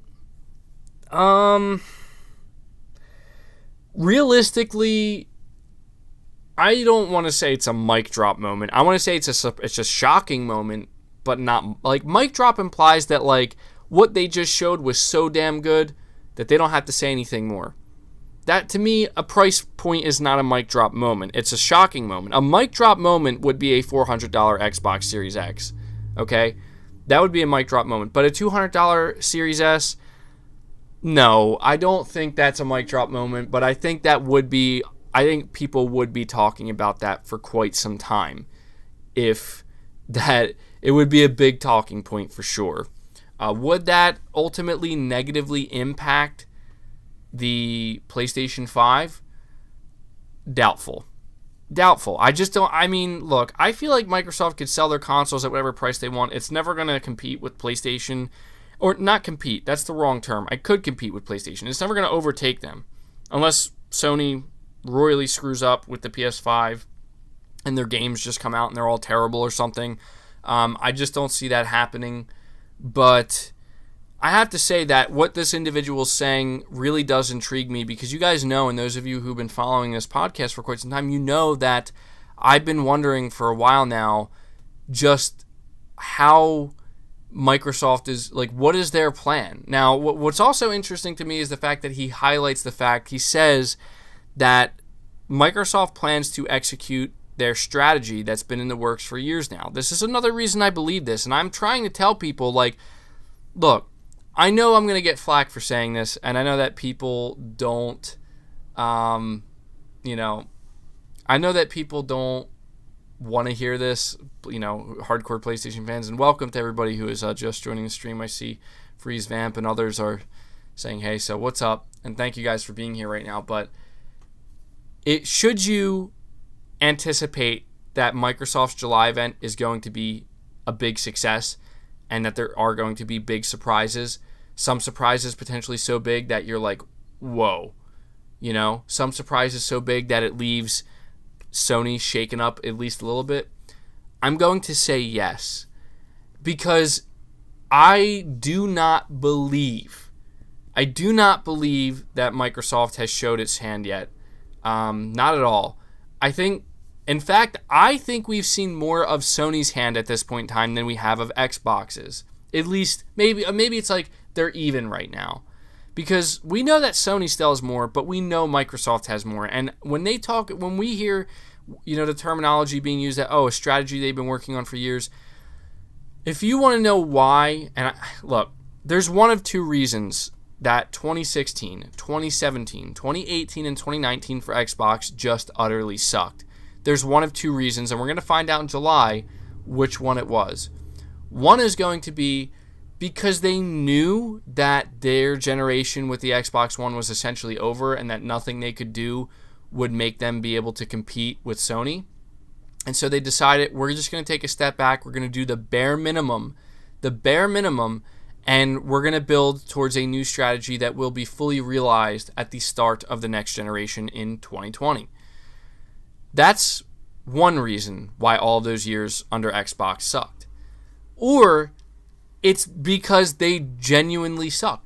And I don't mean to sound aggressive when I say, I'm just saying it's genuinely like they were not doing good and they were struggling. And I understand that a lot of people automatically want to assume, no, it's because they actually are having a hard time and they're just not very good and they kind of suck. I know that a lot of people automatically want to believe that, but I will not believe that 100% until I see this July event for myself. And frankly, I am going into this July event with pretty big expectations. I'm expecting it's going to be good. I'm expecting it's going to be a far cry from Xbox's past 3 or 4 E3 events, and I think it's going to surprise a lot of people. And I think there will be some mic drop moments.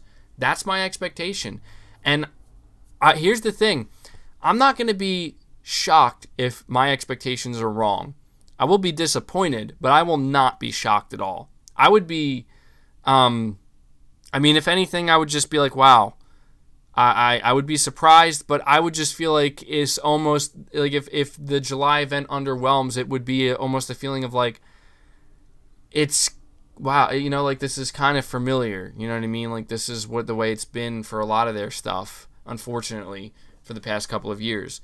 Zach, you're saying Xbox Game Pass will be their biggest selling point. They could have all the Xbox S games be on Game Pass day one and boost up Game Pass sales to make up for hardware sales. Yeah, that's true as well. I think Halo is going to be a big one. Halo going into Game Pass day one, that's going to be absolutely huge. So, yeah, I don't know, guys. I had to take some time to talk about this because I am just so curious. And yes, when this event does happen, I will be streaming it here on the channel. I'm going to be covering it. And I think the big question at this point is, if we assume that Xbox has big plans for July, and we assume that those plans are going to resonate with gamers and they're going to make a big splash just like Sony did in June, maybe even a bigger splash, doubtful, but possible. Could Microsoft make a bigger splash than Sony did? I don't know. I really don't think they could. Could they make a splash that is, on par with the splash that Sony made in June? Possibly. I think it's certainly possible, but it just makes me now wonder, is this what Sony is anticipating? What is the people who run Sony and how they're getting things ready for because we have to understand, Sony's marketing just kicked off, and both Sony and Microsoft, for the next couple of months to the lead up of this console, they have to continue to generate hype.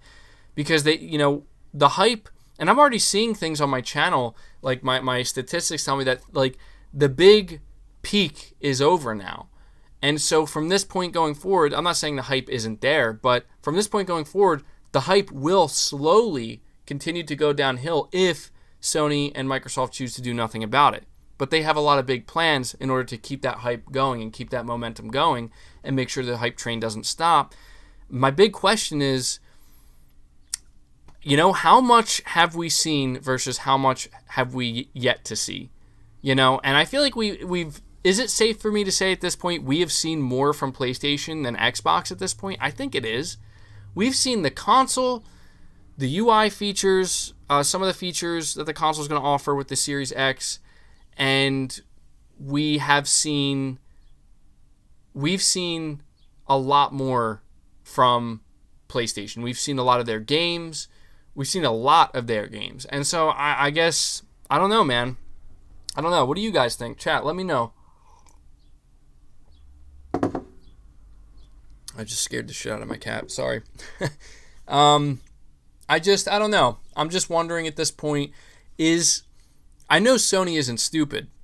There's no way Sony is not sitting here anticipating a full-blown assault from Xbox. There's no way they're not anticipating that, right?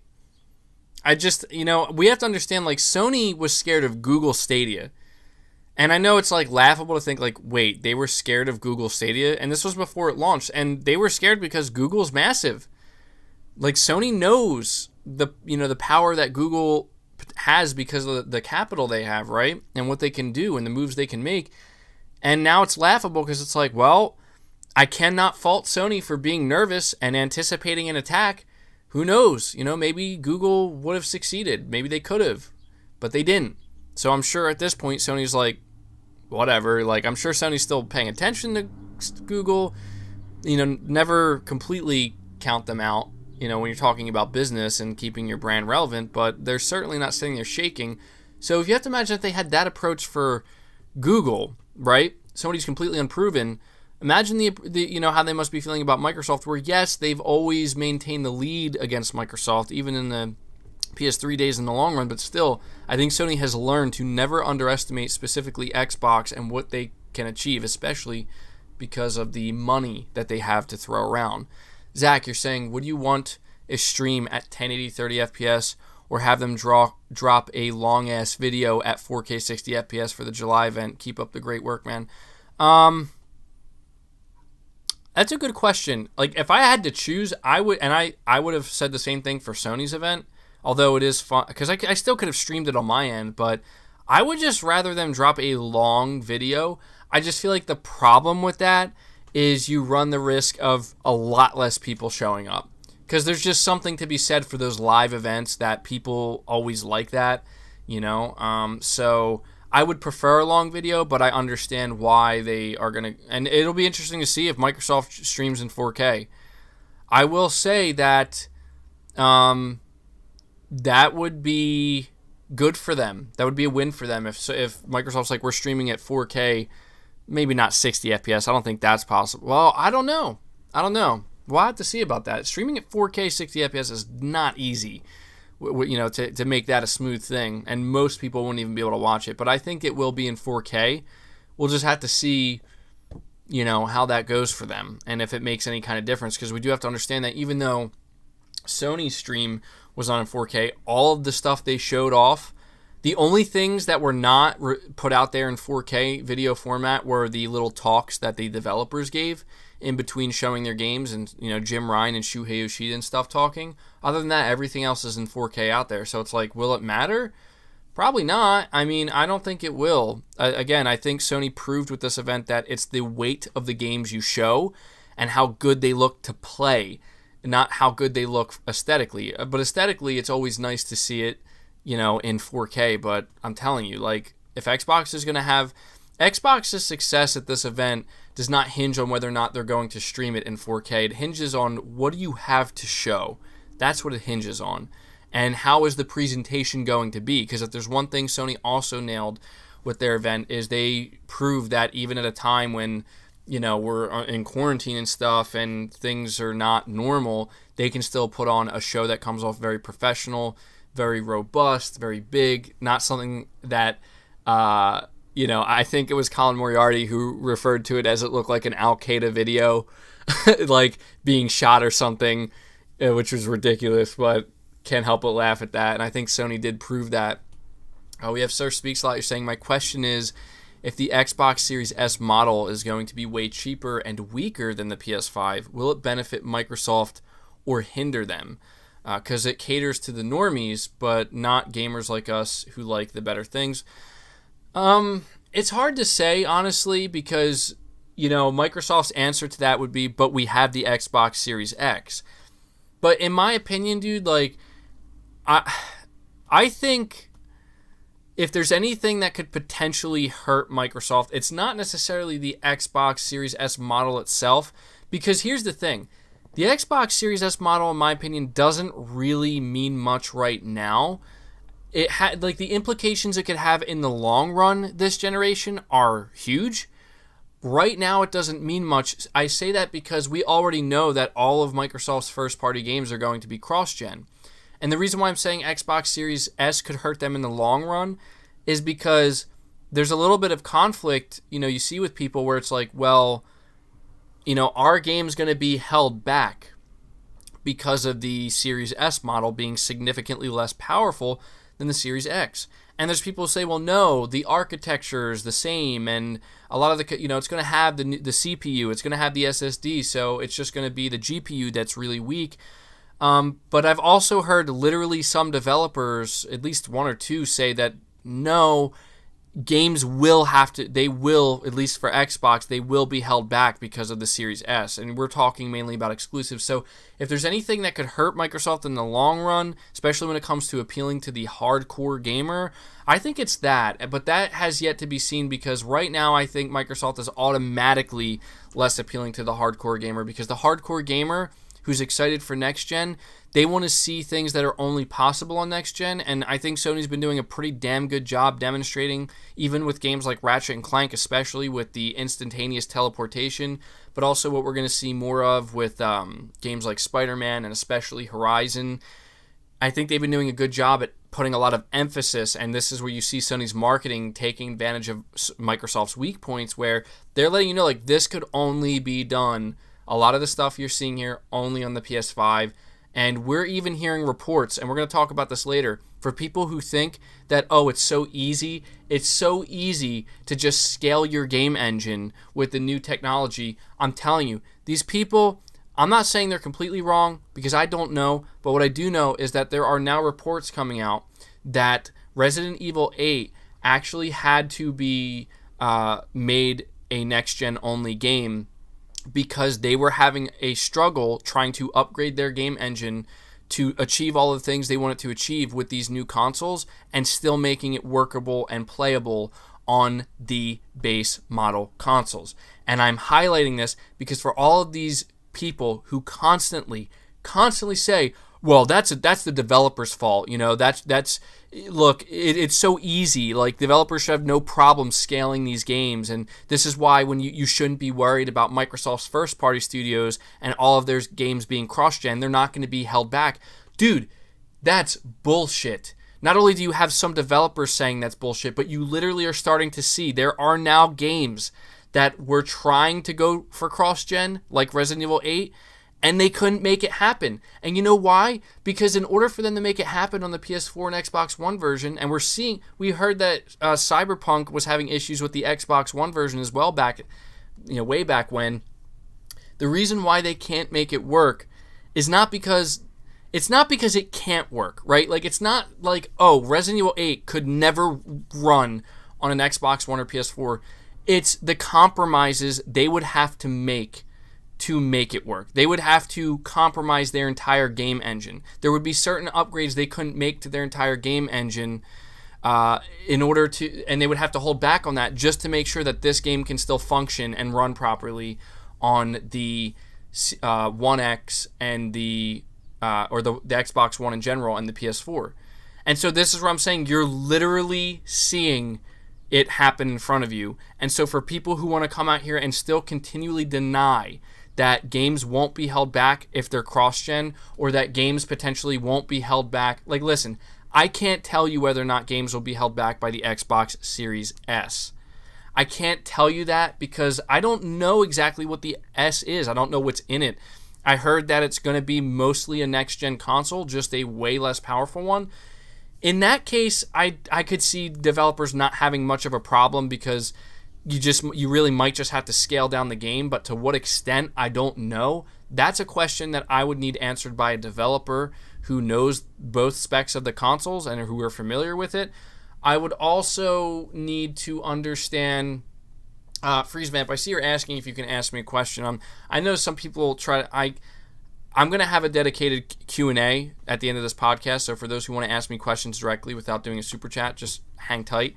But when it comes to the idea of cross-gen games between the PS4 and PS5 and Xbox One and Xbox Series X, I can tell you, I've already been under the suspicion, I've already highly suspected that, yeah, games are going to need to be held back to a certain extent to make that happen from a fundamental gameplay design, and now we're hearing from maybe an engine standpoint, and now we're getting proof. Now, granted, I don't know if Capcom is going to come out and confirm this because it's going to make Xbox look bad if they do, but this report is coming from Dusk Golem, aka Aesthetic Gamer, who has been 100% on the money with his Resident Evil leaks, and he's saying this is basically why they could not update their game engine properly while still trying to achieve a cross-generation game.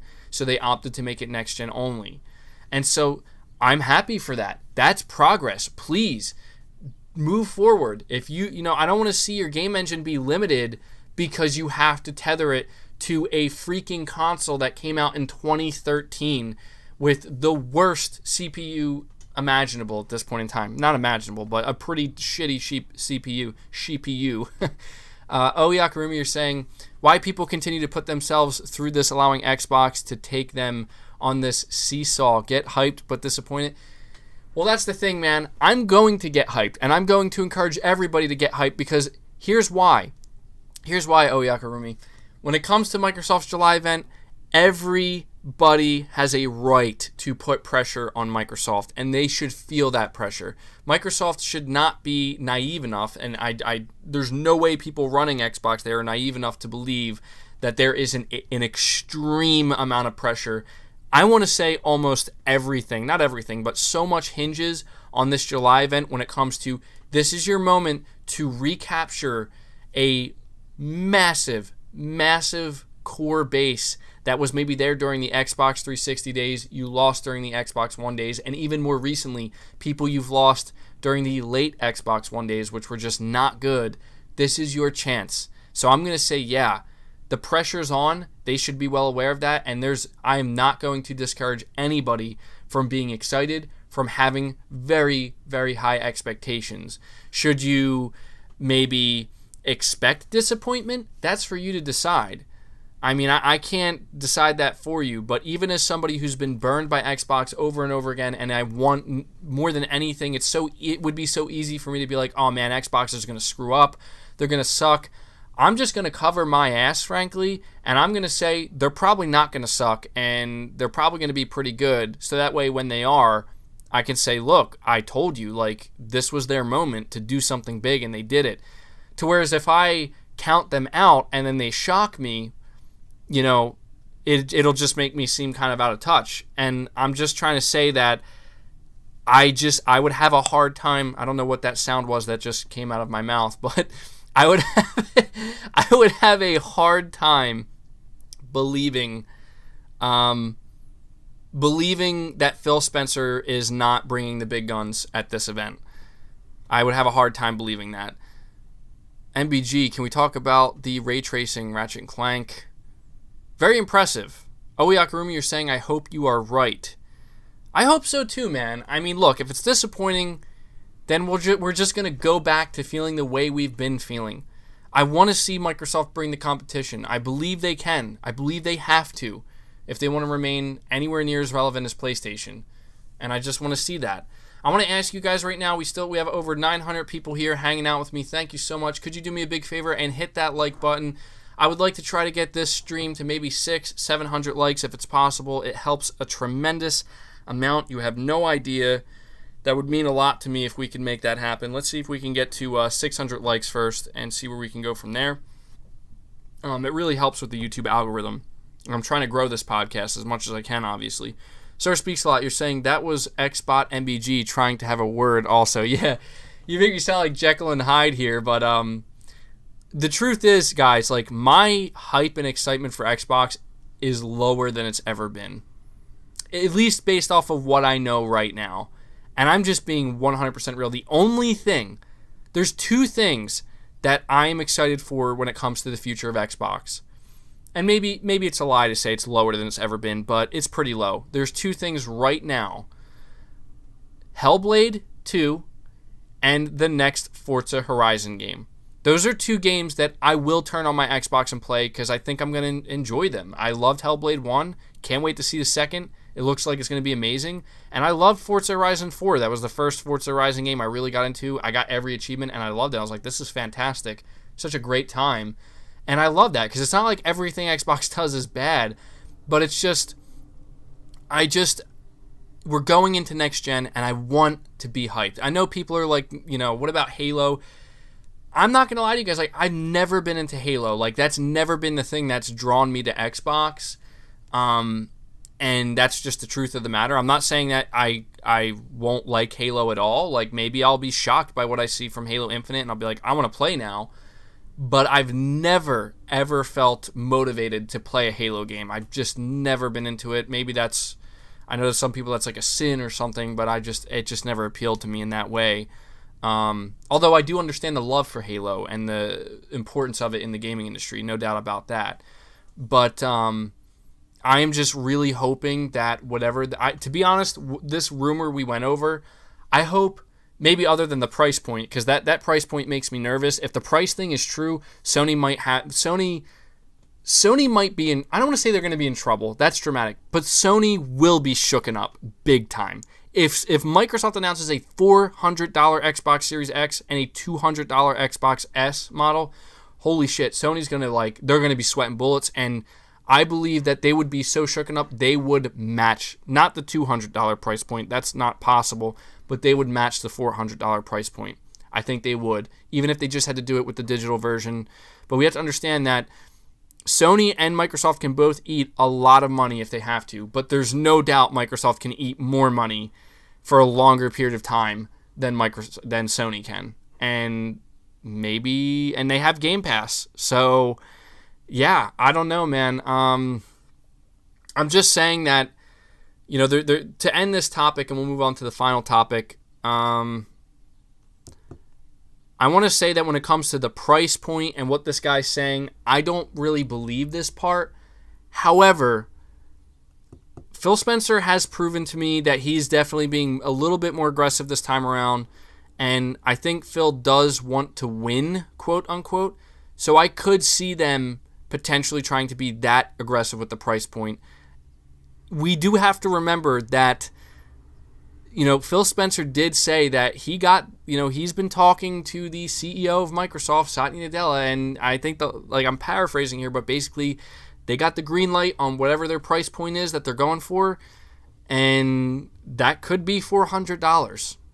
It would take a lot of convincing, but if they run the numbers, it's possible they could have convinced their CFO and their CEO that we need to go in at $400. And if they got the green light for that, Sony needs to be worried about that, and they need to be ready for that. And I think, frankly, Sony is ready for anything. I don't want to make it sound like Sony's going to be caught off guard, but I think they are ready for a $400 price point, and I think that's why.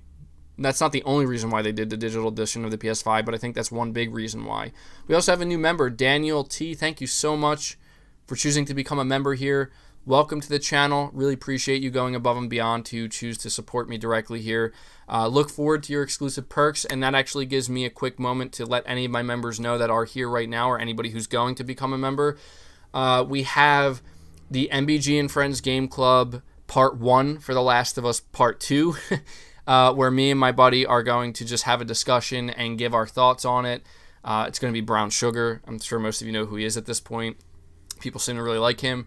And on top of that, I'm going to be at the end of the month it'll be the last day of the month, doing our members only live streams. So look forward to that as well. That's going to be going out for all members. FreezeVamp, thank you so much, buddy. I appreciate your support here. But yeah, thank you for becoming a member. And so I guess, and when it comes to what this guy's saying about the price, I'm 50-50 on it. I'm going to say I'm 70-30. I'm 70% in the camp that I don't believe Microsoft will go for a $400 Xbox Series X. I think they could go for a $200 S model. If they were to achieve a $200 S model, would it be necessary for them to go for $400 with the X model? Not necessarily. So I'm 70-30. 70% I'm saying I don't believe that part of this leak. 30% says maybe I could see that happening.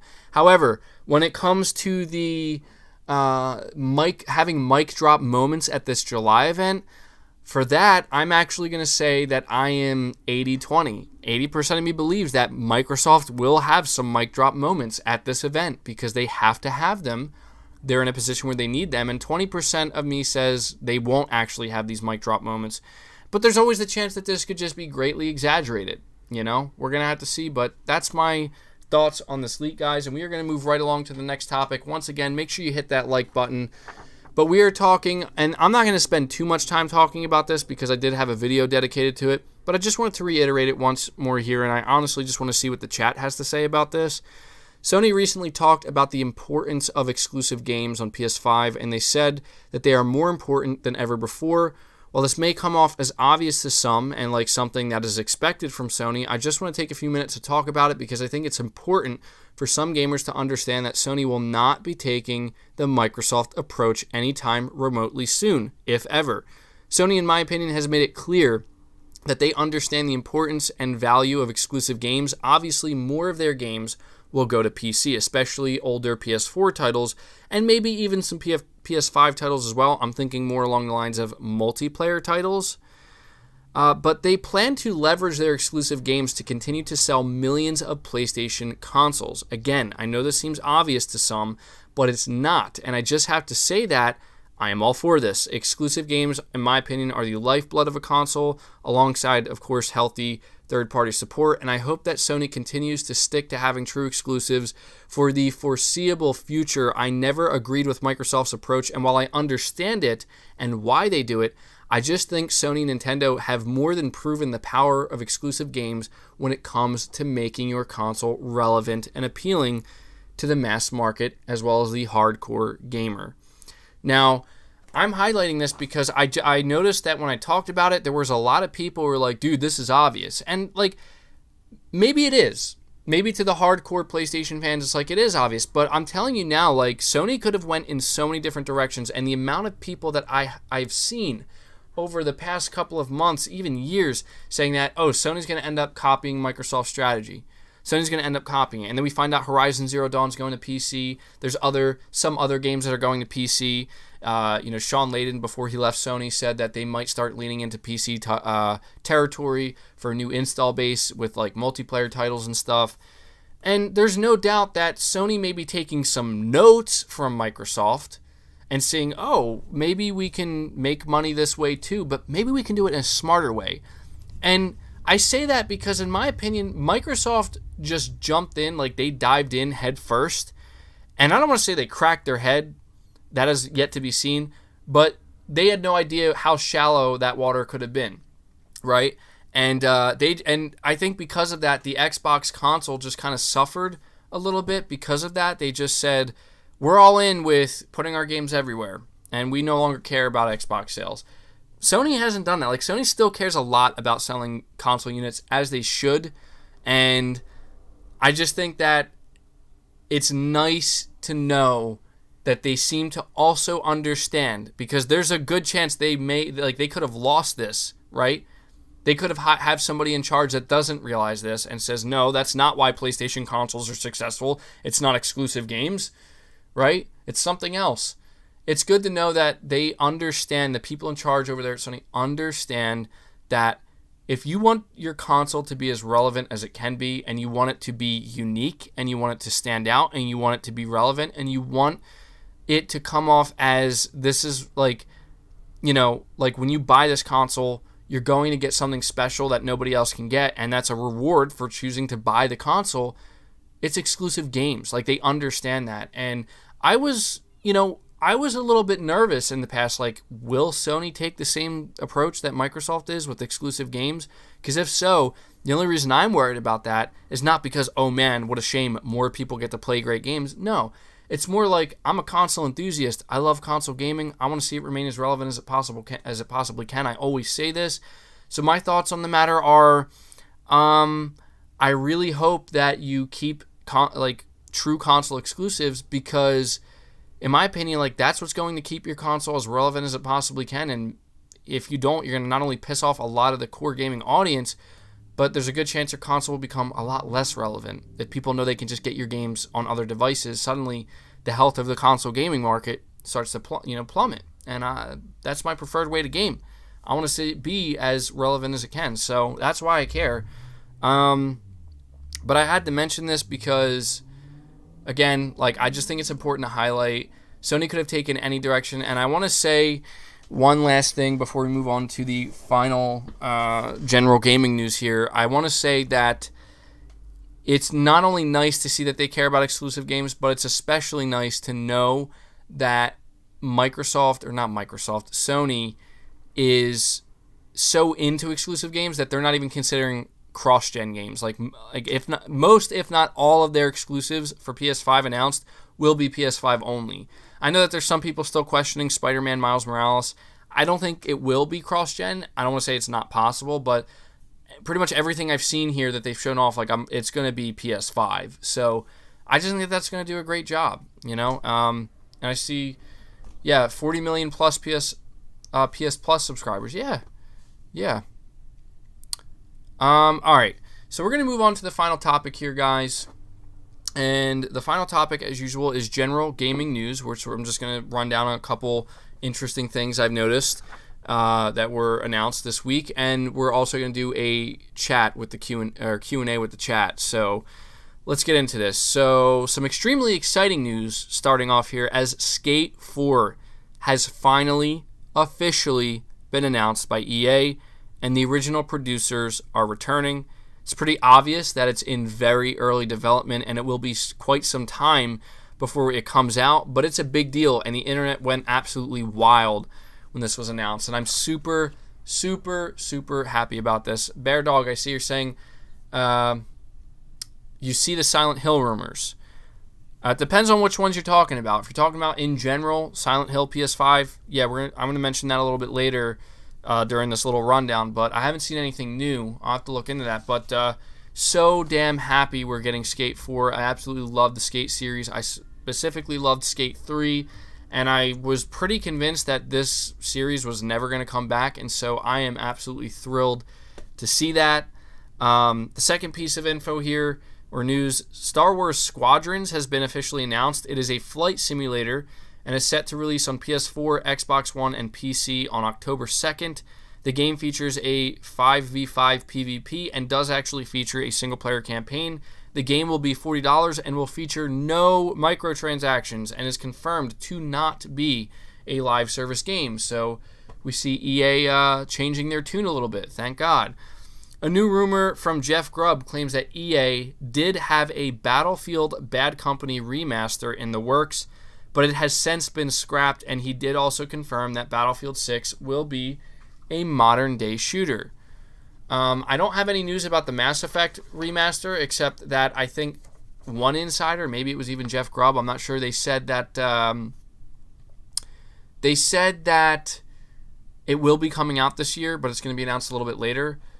Bear Dog, you're saying MBG, the rumor is they got part of the team Silent Hill back to do Silent Hill 5, as well as the original composer. It was apparently a soft reboot. Yeah, we've talked about that a lot here on the channel, and we're just waiting for some more info on that. But moving right along here, a new Crash Bandicoot game has leaked. It's called Crash Bandicoot 4. It's about time, and I think it's going to be announced tomorrow. At least that's what it seems like. It's apparently set to release on October 9th of this year, and there are even screenshots that have leaked out already. It has also been rated for both PS4 and Xbox One, so it seems that it will not be a timed PlayStation exclusive, but I know that a lot of people are going to be really happy about this.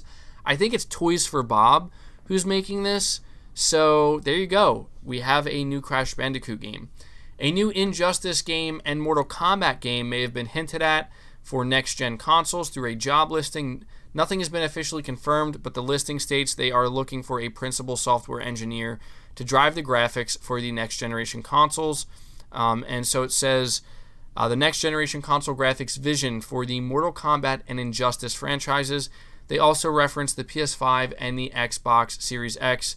These could be new games, or they could also be ports that they're referencing here. So don't get too hyped, but we'll see. Apparently, the game that Rocksteady has been working on for all of these years is a new Suicide Squad game. This info comes from Imran Khan, who is a known insider, and he has some inside information, and he says that this is what he heard a few years ago. He said that he wouldn't be surprised if it's a live service game either. Now, I'm not going to lie to you guys, that is highly disappointing to me if you're going to tell me after all these years, that's what they've been working on, is a Suicide Squad game. Definitely not too happy about that. However, it is worth noting he did emphasize, it seems he emphasized anyway, that this is what he heard a few years ago, and it could have changed, and the info could have also been false. So apparently Rocksteady is moving on, if this is to be believed, from Batman to Suicide Squad. I would have preferred a Justice League game or something, but I don't know, man. I kind of hope that's not true. I'm not saying it would be bad, but I'm just not that into the Suicide Squad, like I'm just not really about that too much. But yeah, moving right along here. Let's see. Apparently, or no, I already read that. A bunch of new Silent Hill DLC is now available for Dead by Daylight, and it is featuring Pyramid Head as well as Cheryl Mason. We are still waiting on the PS5 Silent Hill announcement, but a lot of fans believe that this is a subtle hint that Konami's giving out to make, to just bring more awareness to Silent Hill and let people know that it's not dead in the water and they're still doing more with it. Somebody's saying Heather Mason. Maybe I wrote down I don't know if I wrote down the name wrong. That was the name that was written down. I don't know if it was correct or not. I'm not all too familiar with Silent Hill lore, so I apologize if I got that name wrong. But I don't know, guys. When it comes to the Silent Hill PS5 game, I think it's real. I still think it's real. I just think it's a matter of we're going to have to be patient and just I think Sony's saving that. I think that's a big game reveal that Sony is saving. And frankly, I'm going to make a big prediction here. I could be completely wrong about it. If I had to predict when Sony's going to announce the Silent Hill PS5 reboot, it's going to be not too long after Microsoft's July event. That's my prediction. I could be wrong. In the end, it could end up being nothing. I hope I'm not wrong, though. But finishing this off here, Control 2 is being teased in a Remedy Games job listing. The listing says it's looking for a senior producer for a key role working on Remedy's Control franchise who will be leading developers through project lifecycle stages, plan and deliver upon project schedules, and much more. The listing also seems to hint at next-gen consoles, so if you were a fan of Control, seems like there is, in fact, a sequel of some sort in the works, or maybe just a PS5 version. We don't know, but either way, I did Platinum Control. I thought it was great.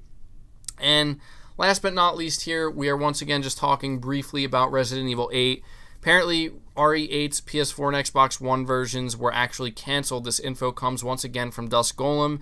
A big reason is because they are in the process of overhauling their Resident Evil engine to accommodate next-generation consoles and to strive for next-gen graphics, and it's causing a lot of pop-in / texture issues for the last-gen versions. The last-gen version also had a ton of loading screens because of this. I guess that's them trying to take advantage of the SSD, and apparently, the loading screens were just crazy. There was just a ton of them, and essentially what this comes down to is they were having some serious issues trying to get the game running properly on the older consoles. So they just decided to scrap it and make it, just make it next gen only. So, yeah, that's pretty much all I have for the news. We went over all the topics, and so at this point we're going to do a brief Q&A with the chat. So if you guys have anything you want to ask or talk about, and before I do that, I'm going to ask one last time. I do apologize for sounding like a broken record, but we are at 560 likes. Let's see if we can get up to 600 likes. That would be absolutely awesome if we could do that. But if you have any questions or you want to chat, as I'm losing my voice here a little bit, be sure to make sure you do at MBG so I can kind of see it. I can't promise I can answer everything. It depends on how many I get, but have I played Final Fantasy VII Remake yet? No, I still haven't. I know I'm terrible for doing that, but as of right now, I'm fully in The Last of Us 2. Maybe playing a game like Final Fantasy VII Remake would be great after Last of Us 2. I don't know, but we also have Ghost of Tsushima. It's been tough. MBG, do you think the mic drop is the newest Xbox body wash? Yeah, that would be a mic drop moment, I gotta tell you. Any news about Ghost of Tsushima? Nothing significant, no, other than I'm still excited for it. Any news on Tekken 8? I have nothing on Tekken. Sorry. Can you give me a review of The Last of Us Part 2? When I beat it, I can give you a review, yes. Since you joined Sony, all games have been bad. The Last of Us, no one expected it. Oh, come on, you trying to blame me? I don't think all the games are bad. Not at all. MBG, what is love? I don't know. Does anybody really know what it is? MBG, have you finished The Last of Us 2? No. Do you believe that Sony will be revealing full backwards compatibility as a feature? I will say, if they're going to, that will be a huge mic drop moment to counter potential mic drop moments that Microsoft may be hiding. I don't want to say I'm expecting it. I'm just saying it would be a mic drop moment. How are you doing? I'm doing good. Hope you're doing well. Mic drop is Crackdown 4? Yeah, dude. Crackdown 4, can't even imagine what they'd be able to achieve on the Xbox Series X. What are your thoughts on Naughty Dog making you hate a character, then trying to make you sympathize with her? I don't know. I mean, it's an interesting thing they're trying to achieve. Frankly, I don't think I can answer many questions about The Last of Us. I talked about it for an hour and 50 minutes. I've said pretty much everything I could, unfortunately. Which Xbox studio can make a AAA game? There's a few. Death Stranding and The Last of Us 2 proves Sony enabled true artists. I love that. Yeah, I do have to agree with that, man. Like, just like I said with Death Stranding, like, you know, for all the people that hate Death Stranding and think Kojima's a quack or washed up or whatever, you got to at least give Sony credit where they do give creative freedom, and that's no different here. You know, Sony could have stepped in and said, absolutely, you're not doing that. But instead, they're like, Naughty Dog, go for it. You know, go for it. Do what you want to do. And I got to give Sony credit for that. Love it or hate it, you got to give them credit for artistic freedom. And I know that there's people who don't want to hear that, but I'm just saying they didn't have to do that. If Abby's childhood and/or relationship was fleshed out, I'm gonna try not to talk about any of that stuff now. I'm trying not to talk too many spoilers right now. MBG, why do you decline other YouTubers' requests to appear on their show? Xbox 488, King Thrash, etc. You'd be a good guest, in my opinion. I don't know. I just have my own thing going on here, and I just prefer it this way. It's literally nothing personal against anybody whatsoever. I have no problems with anybody personally. Like, I'm just focused on my own thing here. That's all. My goal one day is to get Keanu Reeves on the podcast. Don't know if that'll ever happen. I think it's about 99% certain it won't happen, but that's my goal. It's like the only major guest I ever want to have on my podcast. What the hell we would talk about, I don't know, but could you imagine having Keanu Reeves on the podcast? Definitely I'm like micro though. So, do you believe that PlayStation will run on lower frame rates than the Xbox on third-party games? No. MBG, are you buff? Unfortunately, right now, no. I've lost a lot of muscle. Being completely honest, due to the whole quarantine thing, and my setup here isn't ideal. So I've definitely lost some muscle. I'm not like, skin and bones though. But I definitely have some muscle, but I definitely lost a lot as well. I hope to get it back at some point. Thank God for muscle memory. Do you think the PS5 console will be fully customizable? I don't know. I want to say 50-50, maybe. Maybe. Do you think Sony is making an event in July or in August? 100%. I do believe there will be more events that you will see Sony at. Whether it's their own or whether they're Gamescom or something, you will see more of Sony. A lot more. Am I into Elder Scrolls 6 or past Elder Scrolls? No, those games, I never got into them, honestly. MBG. Me as MBG, sorry I'm not social enough to speak to a human. No, it's not necessarily. I mean, maybe. I don't know. Maybe it's that. Matrix, you're saying Microsoft should invest Studio MDHR in a Cuphead sequel. Yeah, they probably tried to, but it's up to the studio to decide they want to partner. I guess in a way I do come off as antisocial, but I don't know. It's how I am. It's who I am. I don't think much of it. I'm just cool doing my own thing. That's all. Do you think The Last of Us will outsell Spider-Man? I think it will. I think it has the potential. I don't know. I mean, there's a lot of controversy surrounding the game that could hurt sales and the leaks, so I don't know. MBG, can I borrow your charging cable? Unfortunately, no. You can't. Sorry. I'm using it. Is it true that... Here's a good one. Is it true what Digital Foundry said that PlayStation is aiming for 4K 30 FPS at launch? Yep. It is. And people... That's not what Twitter said, MVG. Yeah. I know people don't want to hear the reality, but the reality is Sony's always... Look, the idea of a game not hitting 60 FPS, and it's really important that people understand this, is not due to the limitations of the hardware. It is a conscientious choice that the developers are making. And we may not agree with it, and we may not like it, but you have to understand, when it comes to selling people on your game, when it comes to especially selling people on next-gen hardware, it's the same reason why infamous Second Son, when it came out, was not... I don't think it was 60 FPS at launch. I think on the Pro you could get it to 60 FPS, but they could have made it 60 FPS, but there would have had to have been a lot of visual cutback. And they're not going to do that, because if they have to choose between, we could make our game look as good as it possibly could, and it'll have to run at 30 frames per second, or we can cut back on how good the game looks and make it run smoother at 60, especially when you think about showing off your game, they're going to go for 30. And when I see people saying, why not both? I agree with you 100%. You guys already know, I want to see options. Give me 1440p 60 FPS and native 4K 30 FPS. I would love to see that in all major games, but we have to understand that not every studio is going to have the time or the budget or the resources or the manpower to do that. I think it would be in their best interest. We've seen more developers doing that. We see that Demon's Souls Remake is doing that. But guys, I'm going to be honest with you right now.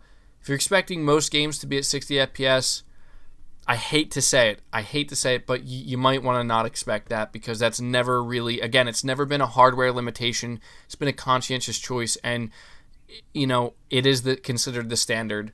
30 FPS is considered the standard. 60 FPS is not. And I know we don't like that, but that's just the way it is with these big console games from first and third party. Oyakarumi, has PlayStation bought Japan studios? I don't think so. MBG, can we swap cats? No, I like my cats. No offense to yours. MBG, if you had to choose to suffer through Bloodborne on New Game Plus 5 or God of War, but every sound is replaced with Ed, and Eddie sounds, every sound... What? What? I think I would choose the God of War one, because that just sounds really weird and bizarre, and I would just like to hear what that would sound like. That sounds really interesting. Maybe it can be a problem of the hardware. I mean, if they want to add more assets and other stuff, maybe they don't want to go to 60 FPS or avoid frame rate issues.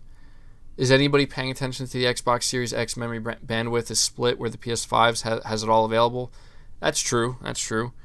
What is your game of the year so far? I know it's early. I don't have one yet. I haven't put that much thought into it, frankly. I'd have to go back and think about the games I played this year so far.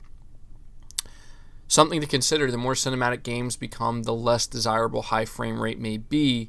Remember, if I could not stutter, how bad the Hobbit film looked at 60 FPS? Yeah, maybe you're right. MBG, we need that OnlyFans for the Morty voice. Yeah, I'll have an OnlyFans where it's just me and I only talk using the Morty voice. MBG, exclusive shooters you want to see? I want to see a SOCOM return or a Killzone, one or the other. I'd like to see that. Would you be interested in streaming some of the old PS3 exclusives like Infamous? Maybe. Hard to say. But you know what, guys? I think that's going to do it for the stream. We are approaching the 2.5 hour mark, and as usual, my voice is starting to go. So, MBG needs more moderators for these streams, and we need to do streaming work. Yeah, I do need more mods. But we'll see. Eventually, I'll get some more. I'm usually I'm halfway decent at modding them myself if I'm not playing a game. Except for when we have those events and there's a lot of people watching and it's just nobody can control it. Usually. But yeah. But yeah, guys, I think that's gonna do it for the podcast. I noticed that this podcast didn't seem to have as many people show up, and I don't know. If there's one thing I've noticed is this week the news cycle has not been as intense as the past couple of weeks. I think things are starting to slow down a little bit, and then we have The Last of Us. I think there's a lot of people who, would I unbox a PS5 on YouTube? Maybe I would. And I think that a lot of people just maybe didn't want to listen to my thoughts or impressions on The Last of Us 2 yet, because it's kind of impossible not to talk about some spoilers when talking about this game. So, Yakurumi, you're saying I think Batman and Spider-Man team up. Yeah.